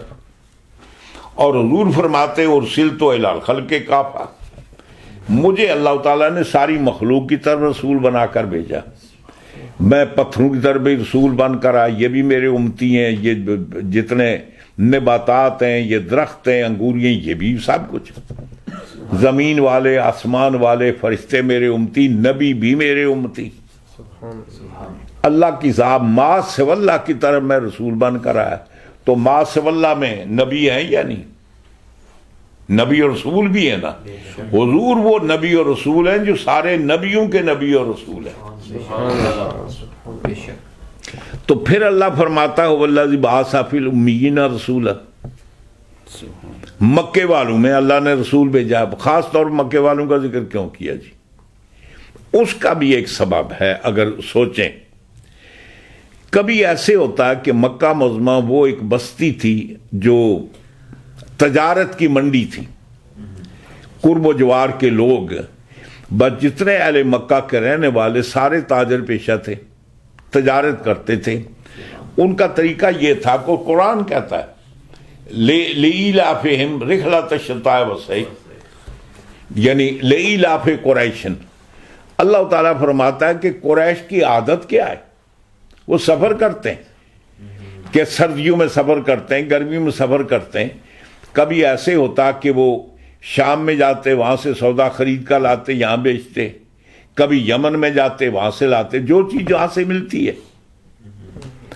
تو وہ تجارت پیشہ لوگ تھے. اب مکہ معظمہ میں بھی یہودی بھی آباد تھے، عیسائی بھی تھے، جزیرۃ العرب میں سارے لوگ رہتے. اب جب وہ اکٹھے مل کر کہیں بیٹھتے نا تو یہودی ان سے کہتے ہیں میں تمہیں پتہ ہے ہمیں جو عظمت ہے وہ تمہاری نہیں ہے، ہمارے اندر کیا کمال ہے. ہم اس نبی کے امتی ہیں موسیٰ علیہ السلام کے، عظیم الشان اس نبی کے پیروکار ہیں کہ جو اگر عصا زمین پر پھینکے تو سانپ بن جاتا ہے، پتھر پر ماریں تو چشمے جاری ہو جاتے ہیں، دریا پر ماریں تو راستے نمودار ہو جاتے ہیں، اور بغل میں ہاتھ ڈالیں تو چاند کی طرح چمکتا ہے. ہم اس نبی کے، اس رسول کے پیروکار ہیں، بس تمہارے پاس کیا ہے؟ عیسائیوں کا موقع تو وہ کہتے ہیں تم کیا کہتے ہو، ہم کون ہیں؟ ہم اس نبی کا کلمہ پڑھنے والے، اس رسول کہ وہ مردوں پر دم کریں تو اللہ کے حکم سے مردے زندہ ہو جاتے ہیں، مادر ذات اندھوں پر دم کریں تو مادر ذات اندھے ٹھیک ہو جاتے ہیں. یعنی جو ناممکن ہے، امپاسبل ہے. اور کوڑ کی بیماری والوں کو، جزام کی بیماری والوں کو ہاتھ پھیریں ان کا جزام ٹھیک ہو جاتا ہے. اور صرف یہی نہیں، وہ مٹی کے پرندے بنا کر اللہ کے حکم سے دم ماریں تو وہ پرندہ اڑ جاتا ہے. اور ان کا کمال یہ بھی ہے کہ اپنی امت سے کہتے ہیں تم جو گھروں میں کھا کر آتے ہو نا مجھے وہ بھی پتہ ہے، اور جو تم پس انداز کر کے جمع کر کے آئے ہو نا فریج فریزر میں یہ رکھ کر ہے مجھے یہ بھی پتہ ہے. ہم اس نبی کے پیروکار ہیں جو تمہارے اندر کو بھی جانتا ہے، تمہارے گھر کو بھی جانتا ہے. ہم اس نبی کے پیروکار ہیں جو مردے پر دم کرے تو مردہ زندہ ہو جائے، مٹی کا پرندہ بنائے پھونک مارے تو وہ پرندہ اڑ جاتا ہے، مادر ذات اندھے پر دم کرے تو مادر ذات اندھا ٹھیک ہو جاتا ہے، کوڑ کی بیماری والے کو مطلب ہے دم کرے تو کوڑ کی بیماری ٹھیک ہو جاتی. تم بتاؤ تمہارے پاس کیا ہے؟ اب مکے والوں کے پاس تو کوئی کتاب نہیں تھی، وہ ان کی طرف جو رسول آئے تھے وہ حضرت اسماعیل علیہ السلام تھے، ان کے بعد پھر سرکار تشریف لا رہے. ان بٹوین اس کے درمیان تو کوئی رسول کوئی نبی آیا ہی نہیں، ادھر تو ڈھیر سارے آئے نا. اب ابراہیم علیہ السلام کے بعد ان کے بیٹے اسحاق ہیں، چلو ادھر اسماعیل ہے، پھر اسحاق کے بیٹے یعقوب وہ نبی ہیں، اسماعیل علیہ السلام کے بیٹے تو نبی نہیں ہیں، پھر یعقوب علیہ السلام کے بیٹے وہ نبی ہیں. اب اسماعیل علیہ السلام کا جب بیٹا نبی تو پوتا نبی کی طرف سے آج. پھر یوسف علیہ السلام تشریف لاتے ہیں، موسیٰ علیہ السلام ہیں، داؤد علیہ السلام ہیں، یہ سارے بنی اسرائیل میں آئے. تو حضرت اسماعیل علیہ السلام کی اولاد میں تو کوئی نبی اور رسول آیا ہی نہیں. اور کلام پاک میں یہ بھی کہیں ذکر موجود نہیں ہے کہ جیسے ابراہیم علیہ السلام پر صحیفوں کا نزول ہوا، اسماعیل علیہ السلام یقیناً اللہ کے رسول نبی ہیں، ان پر وحی بھی ہوتی تھی، کو صحیفے بھی نازل ہوئے ہوں گے. لیکن یہ جو حضور کے دور میں مشرکین ان کے پاس تو کچھ بھی نہیں تھا جی، نہ کوئی کتاب تھی نہ کوئی صحیفہ تھا. اب ان کا کمال کیا ہے؟ انسان ہو کر 360 بت خانہ کعبہ میں رکھے ہوئے ہیں، کبھی لات کو سجدہ کر رہے ہیں، کبھی منات کو کر رہے ہیں، کبھی عزا کو کر رہے ہیں، کبھی حبل کو کر رہے ہیں. تو وہ کہتے ہیں وہ تمہارے پاس کیا ہے؟ اللہ تعالیٰ فرماتا ہے وہ والذی بعث فی الامیین رسولا، فرماتے ہیں کہ وہ مکے والو تمہارے سر فخر سے بلند کر دیے، آج ہم نے تمہارے اندر وہ رسول بھیجا کہ رسولوں میں اس کا کوئی ثانی نہیں، اور اس کے ذریعے وہ کتاب بھیجی، نہ اس کے مقابلے میں تورات ہے، نہ انجیل ہے، نہ زبور ہے. ہم نے رسول وہ بھیجا کہ جس رسول کا ثانی رسولوں میں نہیں ہے، ہم نے کتاب وہ بھیجی جس کتاب کا ثانی کتابوں میں نہیں ہے، ہم نے دین وہ بھیجا کہ دین کا متبادل دوسرے دینوں میں نہیں ہے. فرمایا کہ تمہارا سر فخر سے میں نے بلند کر دیا. حضور کے آنے کے بعد اب ٹھوک بجا کر تم کہہ سکتے ہو کیا یہودیوں تمہارے اگر موسیٰ علیہ السلام نبی ہیں، ہمارا نبی پیارے مصطفیٰ صلی اللہ علیہ وسلم جن کو اللہ نے قرآن دیا، زمین سے اشارہ کریں چاند آسمان پر ٹکڑے ہوتا ہے، غروب شدہ سورج آپ چاہیں تو لوٹ کر آتا ہے، اگر آپ چاہیں تو پتھر آپ کا کلمہ پڑھتے ہیں، درخت آپ کے بلانے سے آتے اور جاتے ہیں، اور ہم اس رسول کے فرمایا تمہارے سر فخر سے بلند کر دیے۔ چاہیے تو یہ تھا کہ تمہیں ایک فخر مل گیا، تمہارے اندر بھی یہ وقار کا معیار آ گیا، تم سب سے پہلے حضور کا کلمہ پڑھتے۔ تو یہاں فرمانے کا مطلب ہے هو الذی بعث فی الامیین، اس لیے اللہ تعالیٰ نے مکے والوں کا ذکر کیا جی، ان کو یہ احساس دلانا تھا کہ تم سوچو کہ تمہارے خاندان، پھر آگے اللہ تعالیٰ فرماتا ہے منہم، اور دوسرے مکے میں بھیجا نہیں، وہ دوسرا کمال یہ ہے کہ تمہارے خاندان میں، یعنی تمہارے نسب میں، تمہارے خاندان میں، تمہاری فیملی کے اندر ہم نے حضور کو بھیجا ہے۔ اور آگے فرمایا کہ پھر رسول کا کام کیا ہے، یتلو علیہم آیاتہ، وہ رسول کیا کرتا ہے کہ آپ نے جن کی طرح رسول بن کر ہے ان پر اللہ کی آیتیں پڑھ کر سناتے ہیں، وَيُزَكِّيهِمْ، اور ان کا تزکیہ نفس کرتے ہیں، وَيُعَلِّمُهُمُ الْكِتَابَ وَالْحِکْمَةَ، اور ان کو کتاب کی تعلیم دیتے ہیں، والحکمہ، اور حکمت کی تعلیم دیتے ہیں۔ آگے فرمایا وَإِن كَانُوا مِن قَبْلُ لَفِي ضَلَالٍ مُبِينٍ، یقیناً حضور کے آنے سے پہلے یہ کھلی گمراہی میں تھے، ان کو پتہ ہی نہیں تھا ہدایت کیا ہوتی ہے، ان کو معلوم ہی نہیں تھا کہ اچھائی کس کو کہتے ہیں، برائی کس کو کہتے ہیں، نیکی کس کو کہتے ہیں، بدی کس کو کہتے ہیں۔ حضور نے آ کر ان کو انسانیت کے اس عروج پر پہنچایا کہ ان کو بتایا کہ صحیح کیا ہے اور غلط کیا ہے، نیکی کیا ہے اور بدی کیا ہے، ایمان کیا ہے اور کفر کیا ہے، حضور نے آ کر بتایا۔ یہ تو برسبیل تذکرہ میں نے یہ باتیں آپ کو بتا دی، میرا مفہوم آگے ہے جو بیان کرنا چاہتا ہوں، ہاں جی وہ آگے ہے۔ اب حضور تشریف لائے، حضور کے اللہ نے کتنے کام بیان کیے؟ 4۔ پہلا کام کیا کرتے ہیں؟ یتلو علیہم آیاتہ، کیا کرتے ہیں؟ قرآن کی تلاوت کرتے ہیں۔ دوسرا کام کیا ہے؟ وَيُزَكِّيهِمْ، ان کا تزکیہ کرتے ہیں، ان کی باطنی بیماری دور کرتے ہیں، اندر کی بیماری۔ یہ زادوشی پڑھیے۔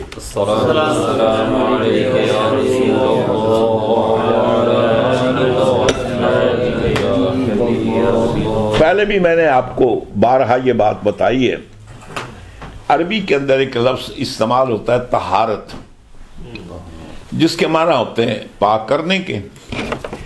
اب طہارت جو ہے وہ ظاہری پاکی پر بھی بولا جاتا ہے اور باطنی پاکی پر بھی۔ طہارت کے معنی کیا ہے؟ آپ کے جسم پر کو ناپاکی لگی، آپ نے اس کو پاک کر دیا، اس کو طہارت کہتے ہیں۔ کپڑے پر کوئی چیز لگی قذر تو آپ نے اس کو صاف کر دیا، کسی برتن پر لگی آپ نے صاف کر دیا، اس کو بھی طہارت کہتے ہیں۔ اور باطنی طہارت کو بھی طہارت کہتے ہیں، جیسے کلام پاک میں اللہ تعالیٰ فرماتا ہے انما یرید اللہ لیذھب عنکم الرجس اہل البیت ویطہرکم تطہیرا۔ یطہرکم تطہیرا کے معنی کپڑے پاک کرنے کے نہیں ہیں یا ظاہری جسم پاک کرنے کے نہیں ہیں، وہاں معنی ہے کہ باطنی پاکی جی۔ تو طہارت کے معنی ہوتے ہیں ظاہری پاکی اور باطنی پاکی دونوں، لیکن زکوٰۃ کے معنی کیا ہے؟ باطنی پاکی۔ اب مثال کے طور پہ آپ دیکھیں کہ قرآن نے جو بنیادی 4 چیزیں ہم پر کرنے کے لیے فرض کی ہیں، نماز ہے، روزہ ہے، زکوٰۃ ہے، حج ہے۔ ہم کہتے ہیں نا 5 بنا اسلام کے، وہ جو 5واں ہے وہ تو ایمان ہے نا، کلمہ شہادت ہے جی۔ وہ جو کرنے، اب ہمارے جوارے کے فعل سے کرنے نہ کرنے کے وہ کتنے؟ 4 ہیں. نماز ہے، روزہ ہے، حج ہے، زکوٰۃ ہے جی. اب زکوٰۃ کے معنی کیا ہے؟ وہی پاکی. یعنی آپ جب زکوٰۃ دیتے ہیں تو آپ کا مال پاک ہو جاتا ہے. کیا اس کا مطلب یہ ہے کہ جب زکوٰۃ دیں گے تو جو آپ کے نوٹ بینک میں پڑے وہ دھل جائیں گے؟ یا وہ جو آپ کے پاس سونا پڑا ہے آپ وہ پہلے پلیت تھا اب دھل جائے گا؟ یہ مطلب تو نہیں ہے. اس کا مطلب یہ ہے کہ باطنی جو مال کے اندر خرابی ہوتی ہے زکوٰۃ دینے سے اس سے پاک ہو جاتا ہے. اب مال کے اندر باطنی خرابی کیا ہوتی ہے؟ چوری ہو سکتا ہے، ڈاکے لے کے اس کو لے جا سکتے ہیں جی. کاروبار میں نقصان ہو سکتا ہے. زکوٰۃ دو گے چوری نہیں ہوگا، زکوٰۃ دو گے ڈکیتی نہیں پڑے گی، زکوٰۃ دو گے نقصان نہیں ہوگا، اور زکوٰۃ دو گے تو غیر ضروری مقامات پر یہ صرف نہیں ہوگا جی. ہم کہتے ہیں نا کہ زکوٰۃ دینے سے مال میں کیا ہوتا ہے؟ برکت ہوتی. برکت کے معنی کیا ہے؟ زیادہ. آپ کے پاس 100 روپیہ ہے جناب، 100 پاؤنڈ ہے، 2.5 پاؤنڈ دے دیے تو کم ہوا یا زیادہ ہوا؟ بھائی کم ہوا نا. بھائی آپ کے پاس 1000 پاؤنڈ تھا، 25 پاؤنڈ زکوٰۃ کے دیے تو باقی کتنا رہ گیا؟ 975. کم ہوا یا زیادہ ہوا؟ تو برکت کہاں سے ہوئی؟ وہ تو کٹ گیا. برکت کا معنی یہ نہیں ہے. برکت کا معنی یہ ہے کہ جس مال کی آپ زکوٰۃ ادا کریں گے اس مال کی حفاظت اللہ کرے گا. وہ کہتا ہے میرے ذمہ ہے.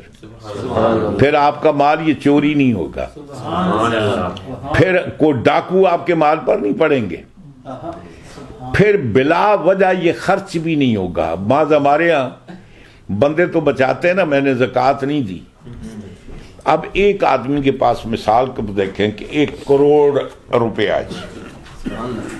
ہے جی، 1 کروڑ روپیہ ہے، زکوٰۃ بنتی ہے 2.5 لاکھ. اب 2.5 لاکھ روپیہ دینے سے آدمی کو یہاں ہاتھ نہیں پڑتا. بھئی 2.5 لاکھ نہ دوں، اس سے پتہ نہیں فلاں چیز آ سکتی ہے، یہ میں کر سکتا ہوں. تو مطلب یہ ہے کہ آدمی جب خرچہ آ جائے تو آدمی گھبراتا ہے.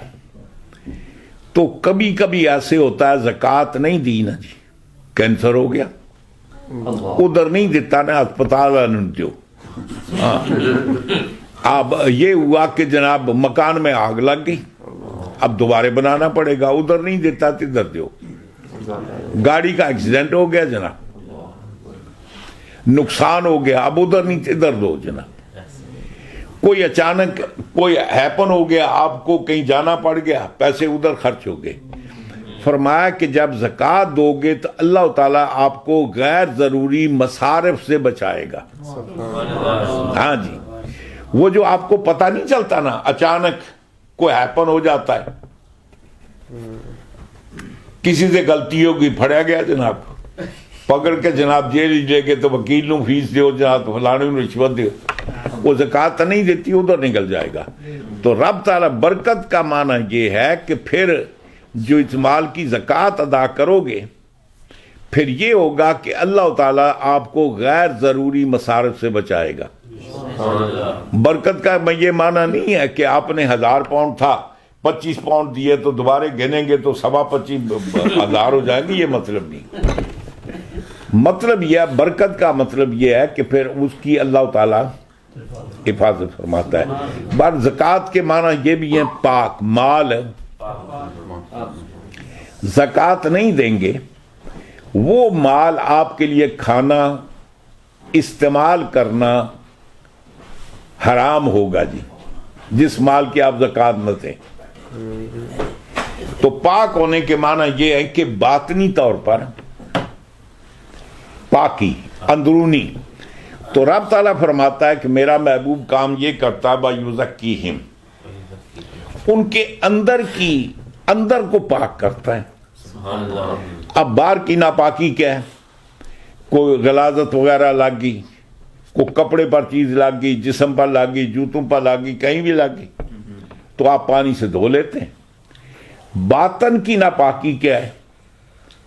کفر ہے، شرک ہے، منافقت ہے، بغض ہے، حسد ہے، دوسرے سے جلن ہے. یہ ساری بیماریاں کیا ہے؟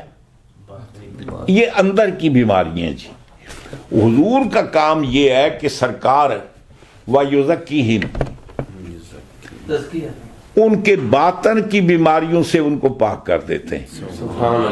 اس کا مطلب یہ ہے کہ جب آپ کو مثلا آپ ڈاکٹر کے پاس جاتے ہیں جی،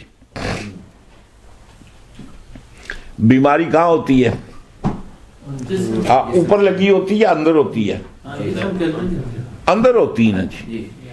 اب ڈاکٹر کے اپنے ذرائع ہیں جن سے پرکھتے ہیں کہ اس کو کیا بیماری ہے، اندر ہوتی ہے. وہ آپ کو دوائی دیتا ہے، آپ کی بیماری دور ہو جاتی ہے. لیکن سب سے پہلے ضروری ہے کہ ڈاکٹر یہ جانے کہ اس کو بیماری کیا ہے، تشخیص ہونی چاہیے. یہ مطلب نہیں کہ کبھی کبھی ایسے ہوتا ہے کہ ڈاکٹر سے تشخیص نہیں ہوتی، بندہ مر جاتا ہے، پوسٹ مارٹم کرتے ہیں، وہ ڈاکٹر کہتا ہے افسوس یہ تو ہمیں پتہ ہی نہیں چلا، یہ تو اس بیماری سے مر گیا، بیماری یہ تھی، اس کا تو علاج بھی ٹھیک ٹھاک تھا. سوال یہ ہے کہ ڈاکٹر آپ کی بیماری اندر ہوتی معلوم کرتا ہے، لیکن ضروری نہیں ہے. جب تک بیماری معلوم نہ ہو اس کا علاج بھی نہیں ہو سکتا. نبی کا مقام یہ ہے اس کی نگاہ سے نہ آپ کا بغض پوشیدہ ہے، نہ آپ کا حسد پوشیدہ ہے، نہ آپ کا کفر پوشیدہ ہے، کوئی باطنی بیماری پوشیدہ نہیں ہے. نبی ایک نظر نہ آتا ہے تو ساری بیماریاں دور کر دیتا ہے. وَيُزَكِّيهِمْ اور کیا کرتے ہیں؟ ان کے باطن کی بیماریاں دور کرتے ہیں. اور کیا کرتے ہیں؟ وَيُعَلِّمُهُمُ الْكِتَابَ ان کو قرآن پڑھاتے ہیں جی، کلام پاک کی تعلیم دیتے ہیں جی. اور کیا کرتے ہیں؟ والحکمہ اور حکمت کی باتیں بتاتے ہیں، دانائی کی باتیں بتاتے ہیں جی. آگے ارشاد ہوتا ہے کہ بے شک حضور کے آنے سے پہلے یہ پوری قوم کیا تھے؟ وَإِن كَانُوا مِن قَبْلُ لَفِي ضَلَالٍ مُبِينٍ یقیناً حضور کے آنے سے پہلے یہ کھلی ہاں جی ادھر بلا رہے ہیں ستے پہ ہاں جی کھلی گمراہی میں تھے. اچھا اصل جو بات مجھے بیان کرنی وہ آگے ہے جی. آگے اللہ تعالیٰ فرماتا ہے وَآخَرِينَ مِنْهُمْ لَمَّا يَلْحَقُوا بِهِمْ. آخرین یہ اہل علم حضرات جانتے ہیں کہ یہ منصوب ہے، ہونا چاہیے نا آخرون. یہ جو آخرین ہے یہ مفعول واقع ہو رہا ہے، اس کے اوپر تو ہمیں کو عامل نظر نہیں آتا. اس کا عامل کون ہے؟ اس کا مطلب ہے کہ واو آتفا، اس کا پیچھے کے ساتھ کنسرن ہے، اس کا دو جگہ کنسرن ہو سکتا ہے. پہلی بات اللہ تعالیٰ فرماتا ہو الذی بعث فی امیین کیا ہے؟ مجرور ہے نا جی فی کی وجہ سے. اور جو جمع مذکر سالم اس کا اعراب کیا ہوتا ہے جی؟ یعنی نسبی جری حالت میں یا با قبل مکسور ہوتی ہے جی، اور رفعی حالت میں واو ما قبل مضموم جی، جیسے آخرون مسلمون ہے. اب یہ آخرین ہے، یا یہ منصوب ہے یا مجرور ہے. اس کا عطف یا فی الامیین پر آ سکتا ہے، یا یعلم یتلو علیہم آیاتی و یعلمہم یا ہم پر ہے جی. ہم کیا ہے؟ مفعول واقع ہو رہا ہے نا. تو بتانا یہ ہے کہ یا اس کا عطف فی الامیین پر ہے وَيُعَلِّمُهُمُ الْكِتَابَ وَالْحِکْمَةَ، یا اس کے اوپر اس کا عطف ہے۔ بتانا یہ ہے کہ سرکار مکے والوں میں بھی رسول بن کر آئے، ہاں جی، وآخرین، اور ان میں بھی رسول بن کر آئے لما یلحقوا بہم، جو ابھی تک حضور کو نہیں دیکھا جی، ابھی تک حضور کی زیارت ان کو نہیں ہوئی، حضور کے دور میں وہ نہیں آئے، ان میں بھی حضور رسول بن کر آئے۔ اچھا، پھر آگے اللہ تعالیٰ فرماتا ہے یعلم الکتاب والحکمہ، اللہ کا رسول ان کو کتاب بھی سکھاتا ہے، حکمت بھی سکھاتا ہے، کن کو؟ صحابہ کرام کو بھی، وآخرین، جو ابھی نہیں آئے ان کو بھی سرکار کتاب کی تعلیم بھی دیتے ہیں اور حکمت کی تعلیم بھی دیتے ہیں، ان کو بھی سکھاتے ہیں۔ فرمایا کہ لما یلحقوا، جو ابھی آئے نہیں ہیں، آئیں گے بعد میں، ابھی ملے نہیں ہیں۔ پیچھے کتنی چیزوں کا ذکر کیا ہے؟ 4۔ حضور کیا کام کرتے ہیں؟ یتلو علیہم آیاتہ ویزکیہم ویعلمہم الکتاب والحکمہ، 4 چیزیں تھیں۔ یہ 4 چیزیں حضور کام کرتے ہیں، لیکن حضور کے بعد یہ کام کیسے پہنچے گا؟ جن کو سرکار نے قرآن پڑھنا سکھایا وہ اب آگے قرآن پڑھنا سکھاتے رہیں گے، قاری آتے رہیں گے، ہیں جی، اپنے تجوید کے ماہرین آتے رہیں گے، وہ ان کو بتائیں گے کہ آپ نے قرآن کو پڑھنا کیسے ہے، یا اخفا کرنا، اظہار کرنا، کس طریقے سے پڑھنا ہے، کس حرف کو کہاں سے نکالنا ہے، اب تک کہیں یا نہیں؟ فرمایا کہ یہ ایک شعبہ تعلیم ہے، یہ آگے بڑھے گا۔ وَيُزَكِّيهِمْ، حضور تزکیہ نفس کرتے ہیں۔ اب جب وہ لوگ جنہوں نے حضور کو نہیں دیکھا، اب ان کا تزکیہ نفس کیسے ہوگا؟ فرمایا کہ ان کے نمائندے بعد میں آئیں گے جو وہ کام کریں گے جو سرکار کرتے ہیں۔ جیسے حضور نے دیکھا، معلوم کر لیا کہ اس کو حسد کی بیماری ہے، بغض کی بیماری ہے، کینے کی بیماری ہے، جلن کی بیماری ہے، جیسے حضور دور کرتے تھے، وہ جو اس لائن کے حضور کے شاگرد ہوں گے وہ بھی یہ کام کریں گے۔ پھر آگے فرمایا وَيُعَلِّمُ الْكِتَابَ، حضور کتاب کی تعلیم دیتے ہیں، کتاب سکھاتے ہیں۔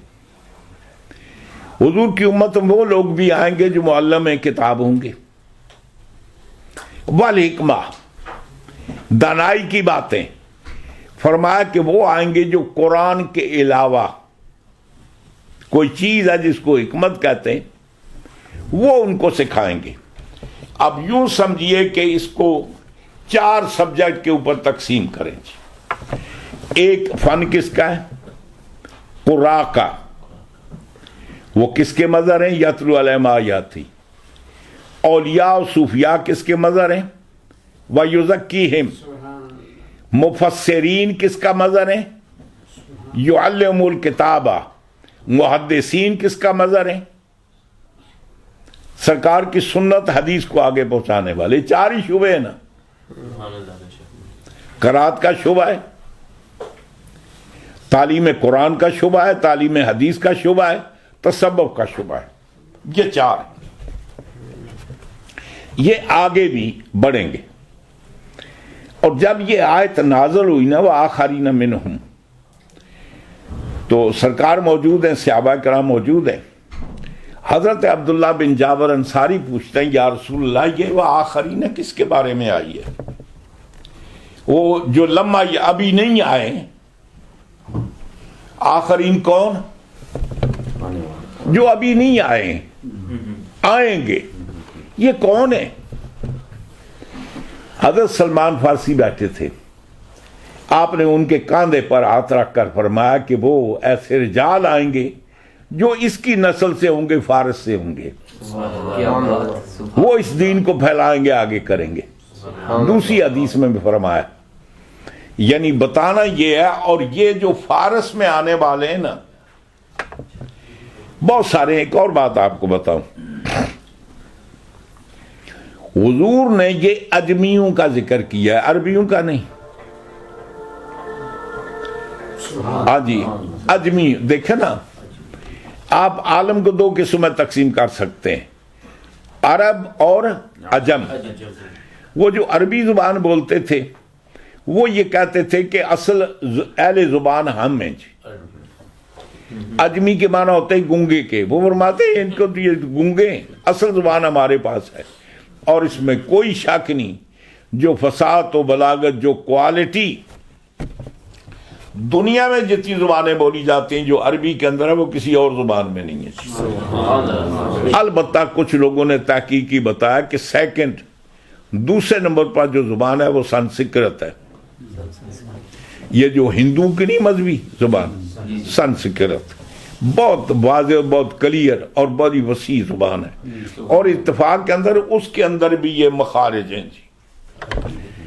وہ جانتے کو نہیں, یہ صرف جو ان کے گرو شروع ہیں وہی جانتے ہیں, باقی عام طور پہ ہندی وہ جانتے ہیں. بہرحال ہمیں بتانا یہ ہے کہ جو عربی بولتے ہیں وہ عربی کہلاتے تھے, جن کی زبان عربی نہیں تھی وہ کیا تھے؟ اجمی. اجمی کے معنی ہوتے ہیں گونگے کے. وہ یہ سمجھتے تھے کہ اصل اہل زبان ہم ہیں, یہ ساری گونگی قوم ہے. تو حضور نے فرمایا کہ یہ وآخرین منہم, جن کا ذکر کیا وہ عربی نہیں ہے, وہ اجمی ہیں. اچھا, اب میں آپ سے پوچھتا ہوں, حدیث کو لیتے ہیں جی. فن حدیث میں مشہور و معروف 6 کتابیں نا جی, جن کو صحاح ستہ کہتے ہیں. امام بخاری کون ہے, عربی ہیں یا اجمی؟ اجمی. امام مسلم کون ہے؟ اجمی, وہ بھی فارس کے. امام نسائی کون ہے؟ نسائی, وہ بھی اجمی. ابن ماجہ کون ہے؟ وہ بھی اجمی. ترمذی کون ہے؟ وہ بھی اجمی. ابو داؤد کون ہے؟ وہ بھی اجمی. یہ 6 کے 6 فارسی ہیں ادھر کے. اب کلام پاک کی تفسیر کی بات ہے, سب سے پہلے جس بندے نے قرآن کی تفسیر لکھی وہ ابن جریر طبری ہیں, وہ بھی تبرستان کے, وہ بھی اجمی ہیں. اور سب سے پہلے جس بندے نے قرآن و حدیث کو سمجھا, فقہ مدون کی, وہ بھی اجمی. وہ کون ہے؟ امام اعظم حنیفہ. امام اعظم حنیفہ بھی فارسی ہیں.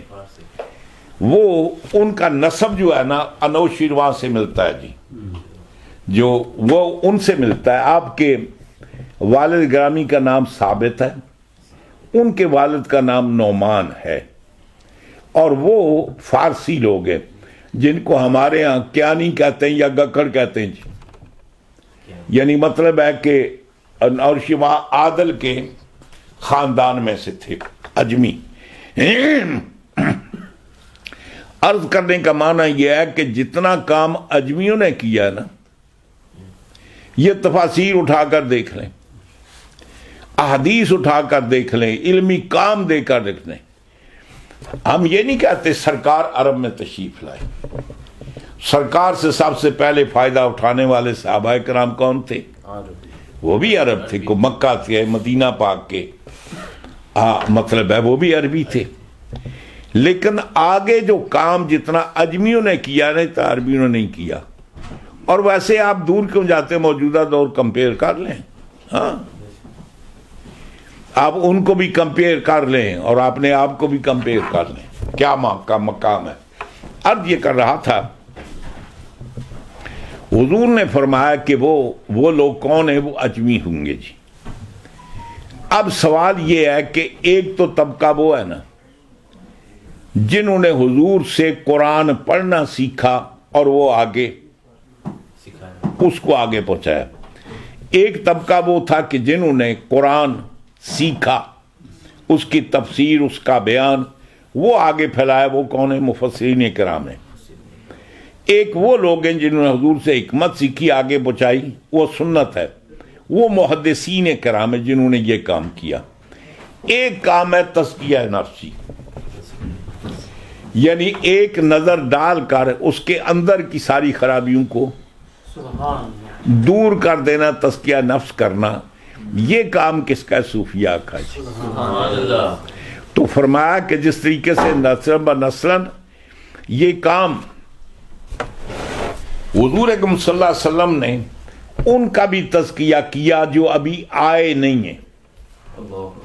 اگر آپ یہ کہنا یعلم ویزکیہم اس پر عطف رکھیں تو حضور نے ان کا بھی تزکیہ کیا جو وہاں موجود ہیں اور ان کا بھی تزکیہ کیا جو ابھی آئے نہیں ہیں. ان کا تزکیہ کیسے کیا جی؟ یہ چین ہے. فرمایا کہ قصہ یہ ہے کہ میں نے صحابہ ان کا تزکیہ کیا جو میرے دور میں موجود ہے. آگے میری تعلیمات کو جو مجھ سے انہوں نے حاصل کیا سیکھا ہے اس کو کیا کریں گے؟ یہ آگے پہنچائیں گے. تو دراصل ان کا آگے پہنچانا میرا ہی پہنچانا ہے. مثال کے طور پر ایک زنجیر چھت سے یا نیچے لگاتے ہیں, زنجیر کے اندر کڑیاں ہوتی ہیں جی. کوئی بیچ میں کڑی نکال دیں تو زنجیر کیا ہوتی ہے؟ ٹوٹ جائے گی. یہ کنٹینیوسلی یہ زنجیر. اور وہاں ایک اور بات بھی آپ کو بتا دوں, یہ جو ہمارے ہاں یہ رشت و ہدایت کا سلسلہ نہیں بیعت کا, ہم جب کسی بزرگ کی بیعت کرتے ہیں تو ہم نے ان کے ہاتھ میں دیا, انہوں نے اپنے مرشد کے ہاتھ میں دیا, انہوں نے اپنے مرشد میں انہوں نے پھر حضور کے ہاتھ میں, حضور کے بعد پھر انما فرمایا کہ اے محبوب جو آپ کی بیعت کرتے ہیں نا, انا یبایعون اللہ, وہ اللہ سے بیعت کرتے ہیں. ید اللہ فوق ایدیہم, یہ ان کا ہاتھ نہیں, یہ اللہ کا ہاتھ ہے. اس لیے عارف رومی کہتے ہیں نا دست پیر از غائباں کوتا نیست, دست او جز قبضہ اللہ نیست, کہ پیر کا ہاتھ اگر موجود نہیں ہے تو چھوٹا نہیں ہے, اصل اس کا ہاتھ اللہ کے ہاتھ میں ہے. اب یہ آپ کو بات بتاتا ہوں. کلام پاک میں اللہ تبارک و تعالی نے اس مخلوق کو پیدا کرنے سے پہلے 2 کانفرنسیں کی, یعنی اللہ تعالی نے 2 کانفرنسیں کی جس میں مین سپیکر کون تھا؟ اللہ کی ذات. ایک اللہ تعالی نے کانفرنس کی, ایک ہوتی خاص لوگوں کی میٹنگ. آپ کو میٹنگ نہیں بلاتے, ایک پبلک میٹنگ ہوتی ہے, اس کا مطلب ہر بندے کو آنے کی اجازت ہے. ایک خاص میٹنگ ہوتی ہے, اس میں کیا ہوتا ہے؟ مخصوص لوگ ہوتے ہیں, مثلا کمیٹی کی میٹنگ یا انتظامیہ کی میٹنگ یا کیبنٹ کی میٹنگ یا پارلیمنٹ والوں کی میٹنگ, اس میں عام لوگ تو نہیں ہوتے. تو اللہ تعالیٰ نے 2 میٹنگیں کی, ایک اس نے اپنی کیبنٹ کی میٹنگ کی اور ایک کامن پوری رعایا کی میٹنگ کی, اور دونوں میٹنگ کا ذکر قرآن میں. اللہ تعالیٰ ارشاد فرماتا ہے وَإِذْ أَخَذَ اللَّهُ مِيثَاقَ النَّبِيِّينَ لَمَا آتَيْتُكُم مِّن كِتَابٍ وَحِكْمَةٍ ثُمَّ جَاءَكُمْ رَسُولٌ مُصَدِّقٌ لِّمَا مَعَكُمْ لَتُؤْمِنُنَّ بِهِ وَلَتَنصُرُنَّهُ إِلَى آخر آیا. اللہ فرماتا ہے کہ اللہ تعالیٰ نے جب نبیوں سے میثاق لیا, کب؟ اس سب کی تخلیق سے بہت پہلے, یوم میثاق, جن کو اللہ تعالیٰ نے دنیا میں نبی بنا کر بھیجنا تھا, ان کے سر پر نبوت اور رسالت کا تاج پہنانا تھا. یہ پروگرام تو پہلے سے تھا نا اللہ کا. انبیاء کرام یہ اللہ کا فضل ہے, انہوں نے کوئی مقابلے کا امتحان نہیں دیا, کوئی مطلب ہے ٹریننگ نہیں کی نبوت کی. اللہ تعالیٰ نے اللہ کا انتخاب ہے. اللہ تعالیٰ فرماتا ہے اللہ یصطفی من الملائکۃ رسلا ومن الناس, اللہ جس کو چاہتا ہے لوگوں میں فرشتوں میں اللہ اپنا رسول چن لیتا ہے. اور اللہ تعالیٰ فرماتا ہے کہ اللہ جانتا حیث یجعل رسالتہ, انہیں رسالت کو کہاں رکھنا, کس کو رسول بنانا ہے, یہ اللہ جانتا ہے. وہ جن کو رسول بنانا تھا ان کو جمع کیا. اب مثلا دیکھیں نا, اب جس کو کوئی عہد دیتے ہیں تو ایک طریقہ یہ ہے کہ اس کے حلف لیتے ہیں جی, یعنی چارج اس کو دینے سے پہلے کیا کرتے ہیں؟ حلف لیتے ہیں. ایک آدمی کا آپ کو جج بناتے ہیں جی، چارج لینے سے پہلے اس سے حلف لیتے ہیں. ایک آدمی کو آپ وزیر بناتے ہیں تو وزارت کا قلمدان اس کے سپرد کرنے سے پہلے اس سے حلف لیتے ہیں. اب انبیاء کرام کو جن کو اللہ نے نبی بنایا، ان سے اللہ تعالیٰ نے حلف لیا جی. اللہ فرماتا وَإِذْ أَخَذَ اللَّهُ مِيثَاقَ النَّبِيِّينَ، اے محبوب آپ اپنی کو، چونکہ یہ تو اس وقت نہیں تھے نا، ان کو تو پتہ بھی نہیں ہے، اے محبوب اپنی امت کو بتا دیں، یہ ان کو بتا دیں وَإِذْ أَخَذَ اللَّهُ، جب اللہ نے نبیوں سے میثاق لیا. وہ انشاءاللہ ہماری جو درس کی محفل ہے نا، وہ آئندہ ہفتے وہ میثاق کے عنوان پر ہوگی انشاءاللہ، کہ ہم جو کسی سے وعدہ کرتے ہیں، گفتگو کرتے ہیں، اس وعدے کو پورا کرنا کیا ہے. اور اللہ تعالیٰ فرماتا ہے وعدے کو معمولی نہ سمجھو، یہ جو وعدہ کرتے ہو نا، قیامت کے دن اللہ اس کے بارے میں پوچھے گا تم سے، یہ اس کی باز پرس ہوگی. بہرحال ایک ہوتا ہے عام وعدہ، وعدے کی بھی 3 قسمیں جی، وہ انشاءاللہ نیکسٹ درس میں بیان کریں گے، ابھی نہیں بیان کرتا میں. اچھا، وہ ہے میثاق. تو میثاق اس کو کہتے ہیں کہ جس کو لکھا جاتا ہے اور اس پر گواہیاں ڈالی جاتی ہیں جی. رب تعالیٰ فرماتا ہے وَإِذْ أَخَذَ اللَّهُ مِيثَاقَ، جے محبوب آپ ان کو بتا دیں جب اللہ نے نبیوں سے میثاق لیا.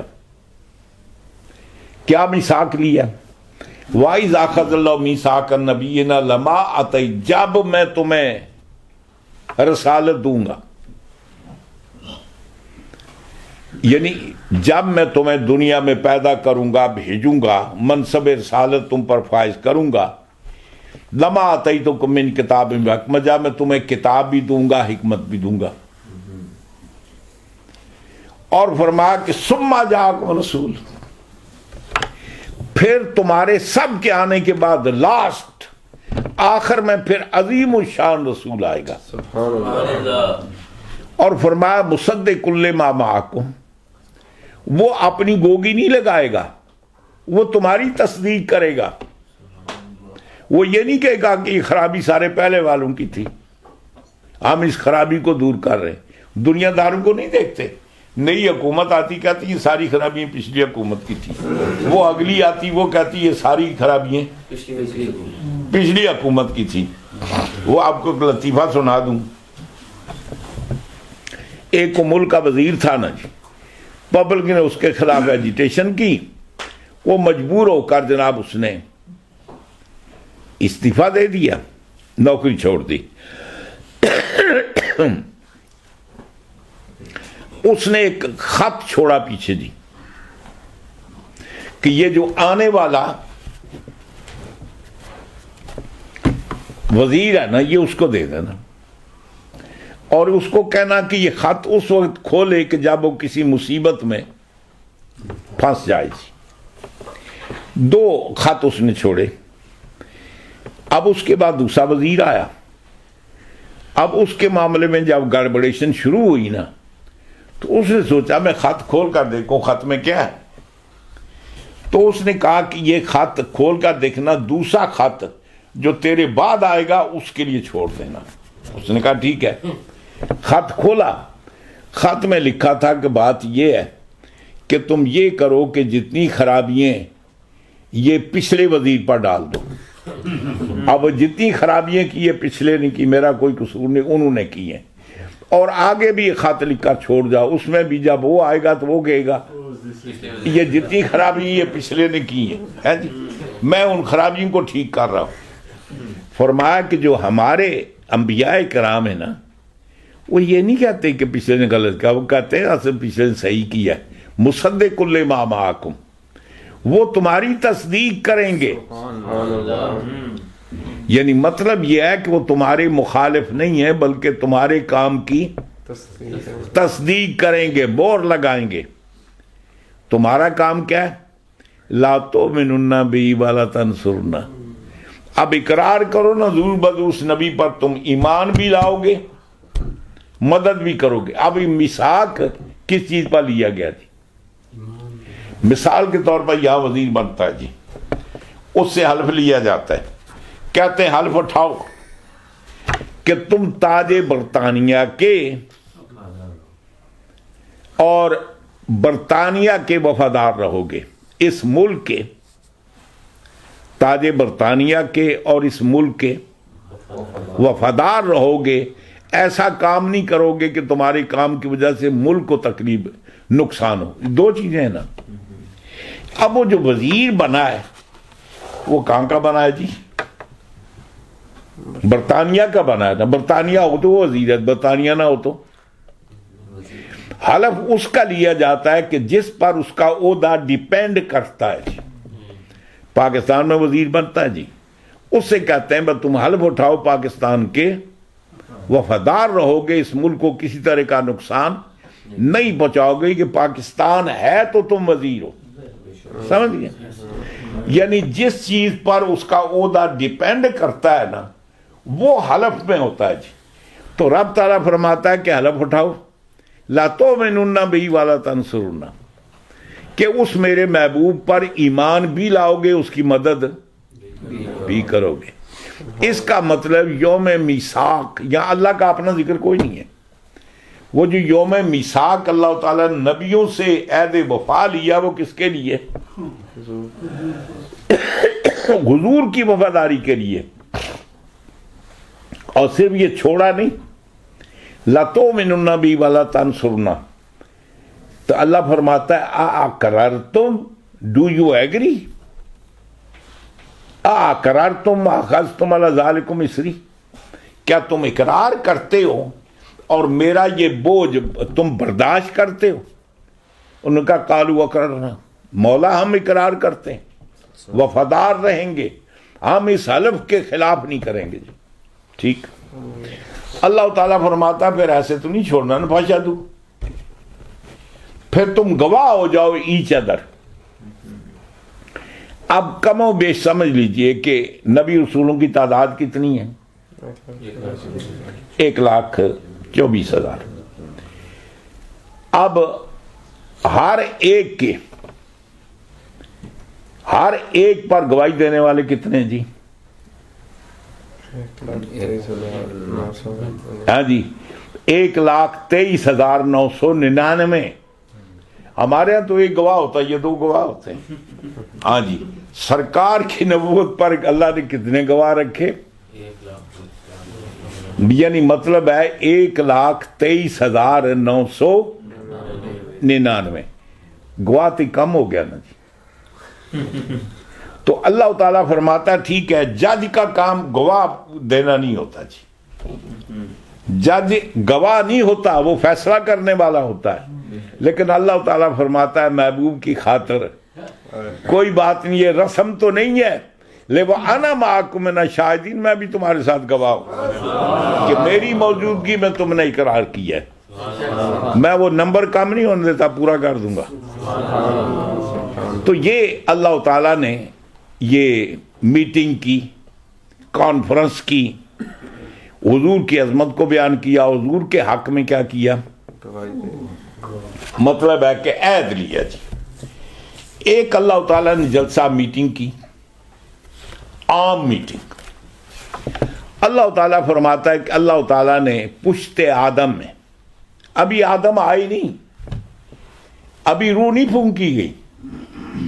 یہ ہے کہ اللہ تعالیٰ نے جب آدم علیہ السلام کا مجسمہ بنایا نا, تو قیامت تک جتنے افراد پیدا ہونے تھے ان کا نقطہ, ان کا بیج, ان کا تخم آدم کی پشت میں رکھ دیا جی. میں آپ کو بات سمجھاتا ہوں.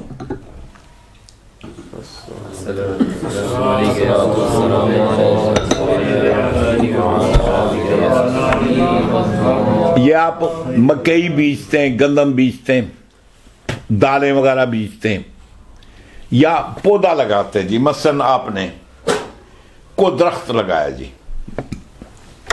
آم کھایا, گٹھلی زمین میں دبا دی. اب کچھ دنوں کے بعد اس گٹھلی کے اندر سے ایک پودا نکلا،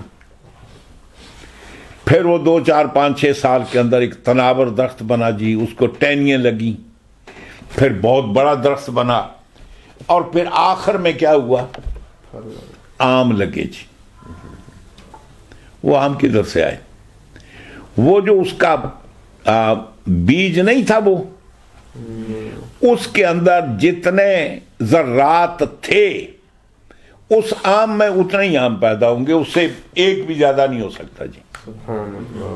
اب جتنے ذرات تھے، اب ان کا اپنا اپنا ٹائم ہے، اب وہ ذرات تنے سے ہوتے ہوئے، ٹہنوں سے ہوتے ہوئے، جب ان کے ظہور کی باری آتی تو اس ٹہنی میں گئے، آخر میں جا کر وہ ذرہ ظاہر ہوا۔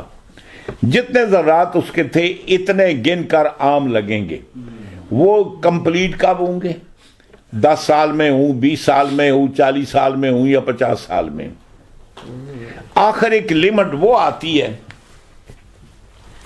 کہ درخت ہرا ہوتا ہے، بور بھی اس کو لگتا ہے، پھول بھی لگتے ہیں، آم نہیں لگتے۔ اب ہماری زبان میں، ہم پنجابی میں اس کو کہتے ہیں وہ درخت سنا ہو گیا۔ سنا سمجھتے ہیں؟ بانج، حکیم، یعنی مطلب ہے کہ ہونے پھل نہیں دیتا۔ بس سنا کیوں آتی؟ وہ تو ہرا بھرا ہے، اس لیے کہ وہ جتنے بیج تھے نا ذرات وہ ختم ہو گئے۔ سمجھ گئے نا جی؟ پشت آدم میں اللہ تعالیٰ نے قیامت تک پیدا ہونے والوں کے ذرات رکھ دیے جی۔ اب جب وہ بیج کمپلیٹ ہو جائے گا، نما کو پیدا نہیں ہونا، تب پچھلے کتنا عرصہ رہیں گے جی؟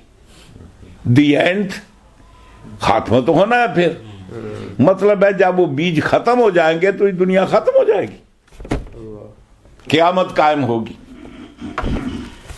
وہ جو اللہ تعالیٰ نے میٹنگ کی نا، ان سارے بنی نو انسان، میں بھی تھا، آپ بھی تھے، ہم سب تھے، سب کو اللہ تعالیٰ نے اس شکل میں پیدا کیا جو آج ہماری شکل ہے۔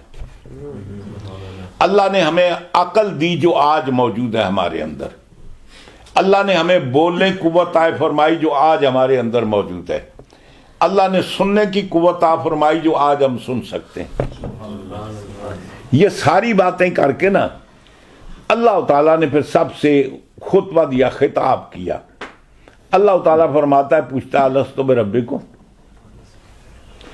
بس تم یہ بتاؤ کس بات پر ایگری ہو، میں تمہارا رب ہوں یا نہیں؟ تو قالوا بلا، وہ جتنے تھے میں آپ قیامت تک پیدا ہونے والے بنی انسان، سب نے کیا کہا؟ بے شک۔ وائی ناٹ، بلا کیوں نہیں، بے شک تو ہمارا رب ہے۔ اب وہ اقرار کیا، اس کا مطلب اس اقرار میں بھی تھا، آپ بھی تھے، ہم جو مسجد میں نہیں وہ بھی تھے۔ مجھے تو وہ یاد نہیں، آپ کو یاد ہے؟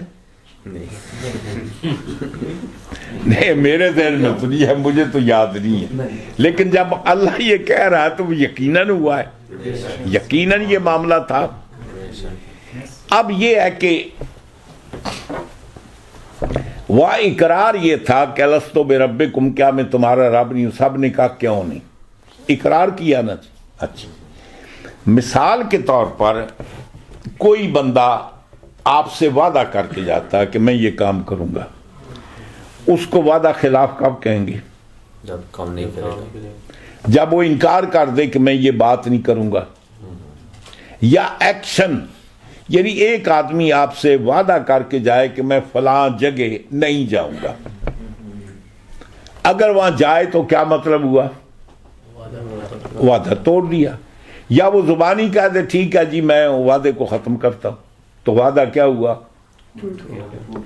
یا زبان سے ٹوٹتا ہے وعدہ یا ایکشن سے، دو ہی چیزیں ہیں نا جی۔ اچھا، ہم سب نے وہاں وعدہ کیا ہے، الست بربکم، کیا تمہارا رب نہیں ہے؟ تو سب نے کہا ہاں، کیوں نہیں باری تعالیٰ۔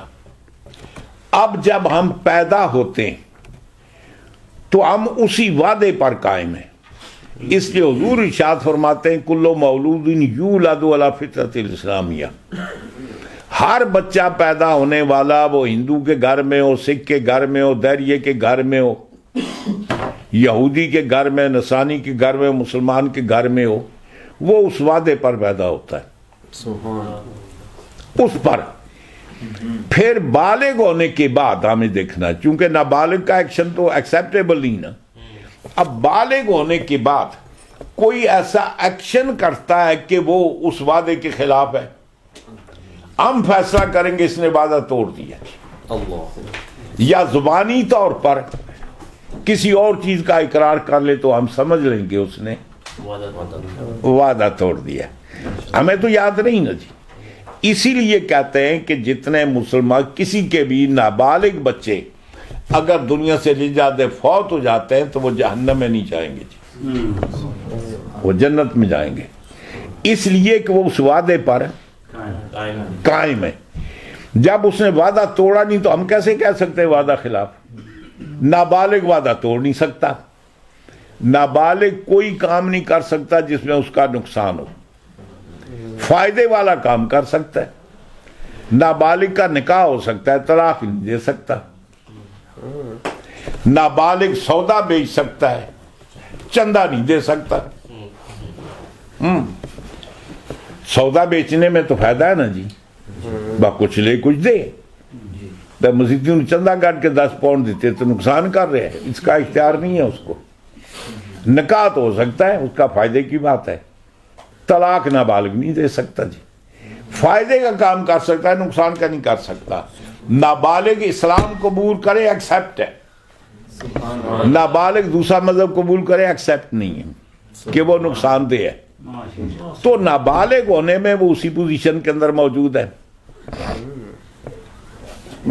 اب سوال یہ ہے، ہم نے وہ وعدہ کیا اللہ سے، ہمیں کیا پتا جی ہم نے کیا یا نہیں، سارے تو نہیں نا، وہ اصل میں حضور مولا کائنات حضرت علی کرم اللہ وجہ الکریم، آپ کے سامنے کسی نے ذکر کیا کہ وہ روز الست، جب اللہ نے پوچھا تھا کہ الست بربکم، کیا میں تمہارا رب نہیں ہوں، تو آپ کو پتا ہے حضور مولا کائنات فرماتے ہیں مجھے یہ پتا ہے میری دائیں طرف کون تھا، مجھے یہ بھی پتا ہے میری بائیں طرف کون تھا، ہاں مجھے پتا ہے، ہاں جی ہمیں تو نہیں پتا۔ بہرحال اب وہ وعدہ آپ نے کیا تھا، اس وعدے کی تجدید کے لیے، رینیو کے لیے اللہ نبی بھیجتا ہے جی، رسول بھیجتا ہے، ان کو جا کر بتاؤ تم نے ایک وعدہ کیا ہے، میرے ہاتھ پر ہاتھ رکھ کر اس وعدے کی تجدید کرو۔ نبی کے ہاتھ پر بیعت کرنے کا معنی یہ ہے کہ ہم اس وعدے کی تجدید کرتے ہیں، تجدید عہد کرتے ہیں۔ ہم نے تو حضور کا زمانہ پایا ہی نہیں، ہم کیسے تجدید عہد کریں گے؟ اب بتایا کہ سرکار نے جن کو اتھرائز کیا نا، پھر وہ لوگوں سے اس عہد کی تجدید لیں گے، پھر ان سے آگے وانے، پھر ان سے آگے آنے والے، پھر ان سے آگے آنے والے۔ سلسلہ یہ ہے کہ وہ خود اٹھ کر یہ پیری مریدی کا کام نہ شروع کرے، بلکہ وہ لنک ملتا ہو، اس کے اندر وہ کوالٹی پائی جاتی ہو۔ اب مثال کے طور پہ آدمی خود پب سے نکلتا ہی نہیں، دوسرے سے کہتا ہے مجھ سے وعدہ کرو تم پب میں نہیں جاؤ گے، آپ کو کہتے مسیتی نہیں وڑیا، کہتا ہے سائیں وعدہ کر تو 5 وقتہ نماز پڑھ سے، اس کا کہ تو کیوں نہیں پڑھنا؟ اس کا مطلب ہے جس کا وہ عہد لے رہا ہے نا، پہلے کیا ہو، خود اس عہد کا پابند ہو، خود ہیرا پھیری کرنے والا نہ ہو۔ تو ایک تو پیر کا کمال یہ ہے کہ اس کی کڑی سے کڑی ملتی ہو، دوسری بات یہ اس کے اندر وہ کوالٹی موجود ہو، وَيُزَكِّيهِمْ، آنے والے کو دیکھے تو پتہ لگا لے اس میں بیماری کون سی ہے۔ آج کل تو پیر پتہ کہ جائیں، وہ ایک وہ پیر صاحب گئے نا، مریدہ نے کہا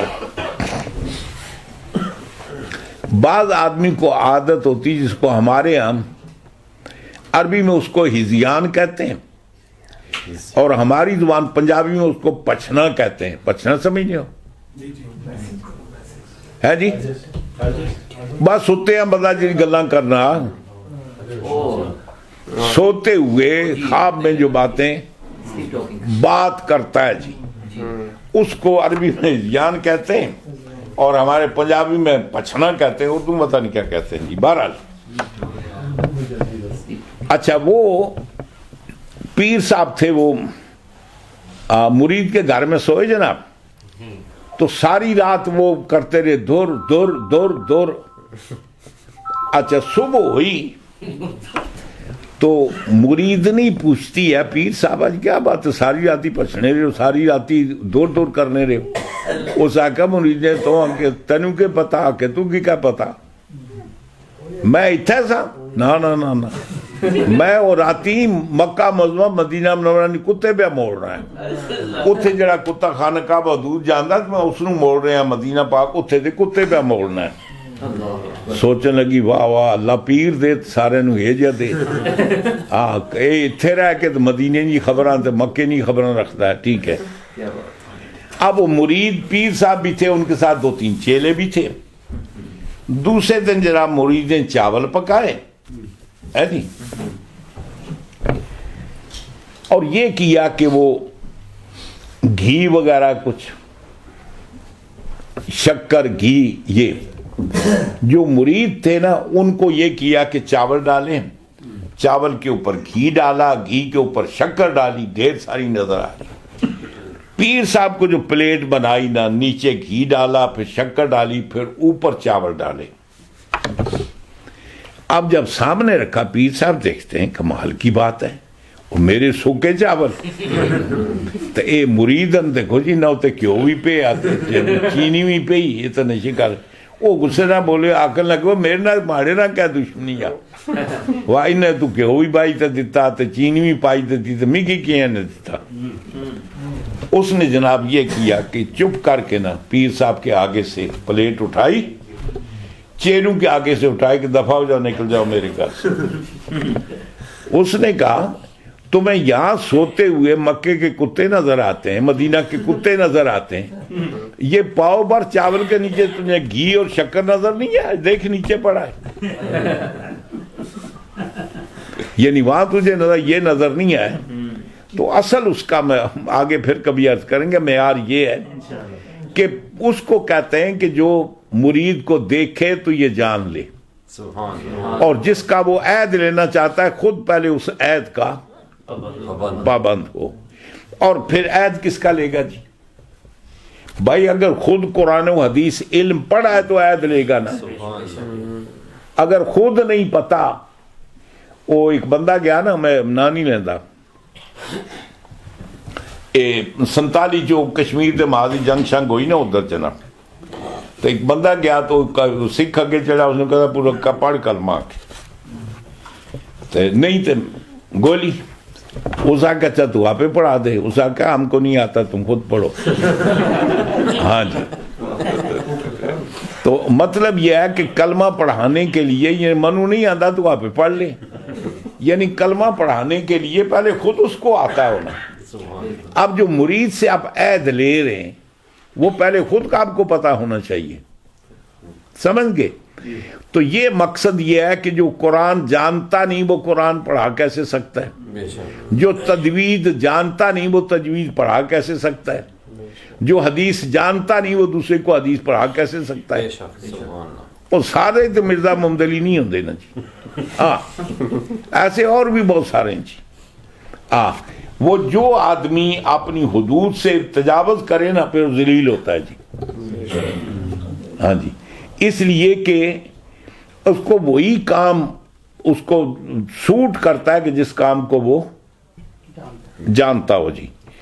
تو اب یہ کر رہا تھا کہ اب جب کوئی بزرگ بیعت ہوتی ہے اس کے لیے کوالٹی ہونی چاہیے. ایک تو لنک ہونا چاہیے، خود اٹھ کر پیر نہ بنے.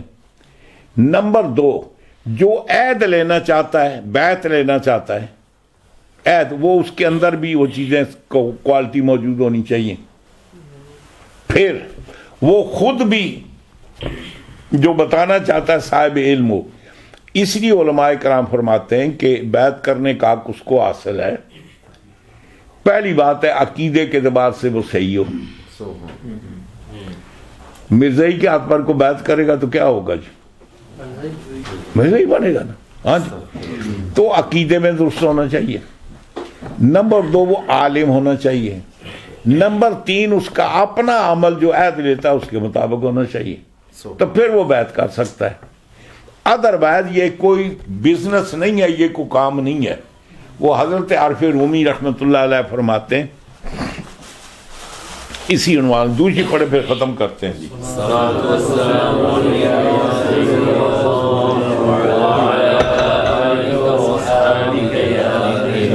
مولانا روم فرماتے ہیں پیر را بگزیں کے بے پیری سفر. کہتے ہیں کہ کو راہ بار رہنما پکڑ لو کہ اس کے بغیر یہ سفر، یہ زندگی کا سفر. ایک تو سفر یہ ہے نا،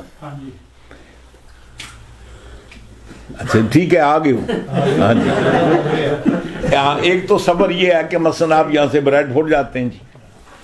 زندگی کا سفر یہ ہے من المہد الی اللہ، ماں کی گود سے لے کر قبر کی گود تک یہ سفر. تو وہ فرماتے ہیں پیر را بگزیں کے بے پیری سفر، پیر کو پکڑ لے اس کے بغیر یہ سفر. ہست بس پر آفتو پر از خطر، یہ اس کے راستے میں بڑی بڑی آفتیں آتی ہیں، بڑے بڑے خطرناک پہلو آتے ہیں. کہیں کوئی شیطان آتا ہے، کہیں ابلیس آتا ہے، آدمی کو بہکا سکتا ہے. اس لیے یہ بغیر راہ بر رہنما کے یہ سفر طے نہیں ہو سکتا. اور آگے فرماتے ہیں پیر کا مطلب یہ نہیں کہ جس کو جبہ شبہ سرما شرما پہنے دیکھو، داڑھی شاڑی لمبی تک ہو تو چپ کر کے بیعت ہو جاؤ، وہ بڑے پہنچے بزرگ. آپ فرماتے ہیں کہ کار شیطان می کند نامش ولی، فرماتے ہیں کہ شیطانی کام کرے اور نام اس کا ولی ہے. گر ولی این است لعنت بر ولی، اگر ولایت اس کا نام ہے تو اس پر لعنت ہے. اور آگے فرماتے ہیں پس بہر دستے نہ باید داد دست، ہر ہاتھ میں اپنا ہاتھ ہی دینا چاہیے ہے جی. کہتے ہیں پس بہر دستے نہ باید داد دست، ہر ہاتھ میں ہاتھ نہیں دینا چاہیے بلکہ پہلے سوچنا چاہیے کہ یہ کیا ہے. تو فرماتے ہیں کہ اصل پیر وہ کہتے ہیں نا کار شاتا می کند نامش ولی گر ولی ناست پیر ولی. آگے ایک اور کافی ساری شعر ہیں مثل ذہن میں نہیں ہے. تو عرض کرنے کا مقصد یہ ہے کہ فرماتے ہیں کہ راہ بار کو پکڑو، اس کے بغیر یہ آپ سے سفر طے نہیں ہو سکتا. لیکن یہ ہے کہ پہلے پیر کو دیکھ لو اس معیار کا ہے یا نہیں. تو اب یہ کر رہے تھے وہ آخرین منہم ہے جی، یعنی حضور فرماتے ہیں کہ وہ جو بعد میں آئیں گے ان تک یہ معاملہ پہنچتا، وہ کس کی معرفت؟ یہ وہ بزرگان دین ہیں جنہوں نے صحابہ کرام اس دور کے لوگوں کی بیعت لی، پھر آگے آئے. پھر یہ وہ لوگ ہیں کہ جن کے ہم پیروکار ہیں. حضرت سرکار غوث پاک کی رات ہیں، حضرت سید علی داتا علی اجمیری ہیں، خواجہ معین الدین چشتی اجمیری ہیں، قطب الدین بختیار کاکی ہیں، بابا فرید الدین گنج شکر ہیں، نظام الدین معاویلائی ہیں. پاکستان میں جائیں تو بحمد تعالیٰ حضرت قبلہ عالم پیر میر شاہ صاحب گولڈوی ہیں، پیر جماعت علی شاہ صاحب ہیں. یہ لوگ ہیں. اور اس کی پہچان یہ ہے کہ پیر کا کام یہ ہے، پتہ میں یار حضرت خواجہ معین الدین چشتی اجمیری بر صغیر میں تشریف لائے، لوگوں کو ہدایت دی، نہ مکان بنایا نہ کوٹھی بنائی، کوئی آسائش نہیں. جاتے ہوئے اپنی جگہ کس کو بٹھا گئے؟ مرید کو، بیٹے کو نہیں. قطب الدین بختیار کاکی آپ کے بیٹے نہیں تھے. اب انہوں نے جاتے ہوئے کس کو بٹھایا؟ حضرت بابا فرید گنج شکر، وہ سید ہیں، یہ فاروقی ہیں، ان کو اپنے مصلی پر بٹھایا. انہوں نے جاتے ہوئے حضرت خواجہ نظام الدین معاویلائی، علاء الدین صابر کلیت، دونوں کو، وہ سادات ہیں، یہ فاروقی ہیں، ان کو اپنی مشن پر بٹھایا جی. خواجہ نظام الدین معاویلائی جاتے ہوئے نصیر الدین چراغ دہلوی، جو ان کے رشتہ دار نہیں ہیں، ان کو جی، ان کے بوقت وصال سید محمد حسین گیسو دراز گلبرگہ شریف، ان کو بٹھایا. یہ سارے ان کو دیکھیں جی. یعنی کسی پیر کے بعد اس کا سجادہ نشین اس کا بیٹا نہیں ہے. مریدوں میں جو سب سے اعلیٰ ہے وہ اس کا. اتنے تو جس گھر چ پیڑی بڑے نکلنی ہی نہیں. ہاں پیر تو بعد ہوتا پتر, اس تو بعد اس کا پتر, اس تو بعد اس کا پتر. یہ پیری نہیں ہے. اس لیے کہ یہ پیر کیا کرتے ہیں کہ محل بناتے ہیں, جاگیریں بناتے ہیں. اب جاگیریں تو کسی مرید کو نہیں دے سکتے نا. تو پرانے زمانے پیروں کی جاگیر کیا ہوتی؟ ایک لوٹا, ایک پرانا مسلح, ایک تسبیح. جب دنیا سے جانے لگے مرید کو بڑا پتر اے آج تو بعد لوٹا, جس طرح میں ساری زندگی وضو کیتا ہے, طہارت حاصل کیتی, میں تینوں دینا. اے مسلح جتھے میری راتاں گزریاں, میں اللہ دی بارگاہ چ عبادت کرتا رہے, اے میں تینوں دینا. اے تسبیح جتنا میں اللہ دا ذکر کر تینوں دینا. پیروں کی یہ وراثت ہے. جس کو اہل سمجھا اس کو تسبیح دی, مسلح دیا, لوٹا دیا. اب ان کے پاس نہ تو بنگلے تھے نہ کوٹھیاں تھیں, باقی جو چیزیں تھیں. اصل بات یہ ہے کہ جب پیری کے ذریعے آدمی جائیدادیں بنائے, پراپرٹیاں بنائے, تو وہ تو مریدوں کو نہیں دے گا, وہ تو بیٹوں کو دے گا. اللہ فضل و کرم فرمائے.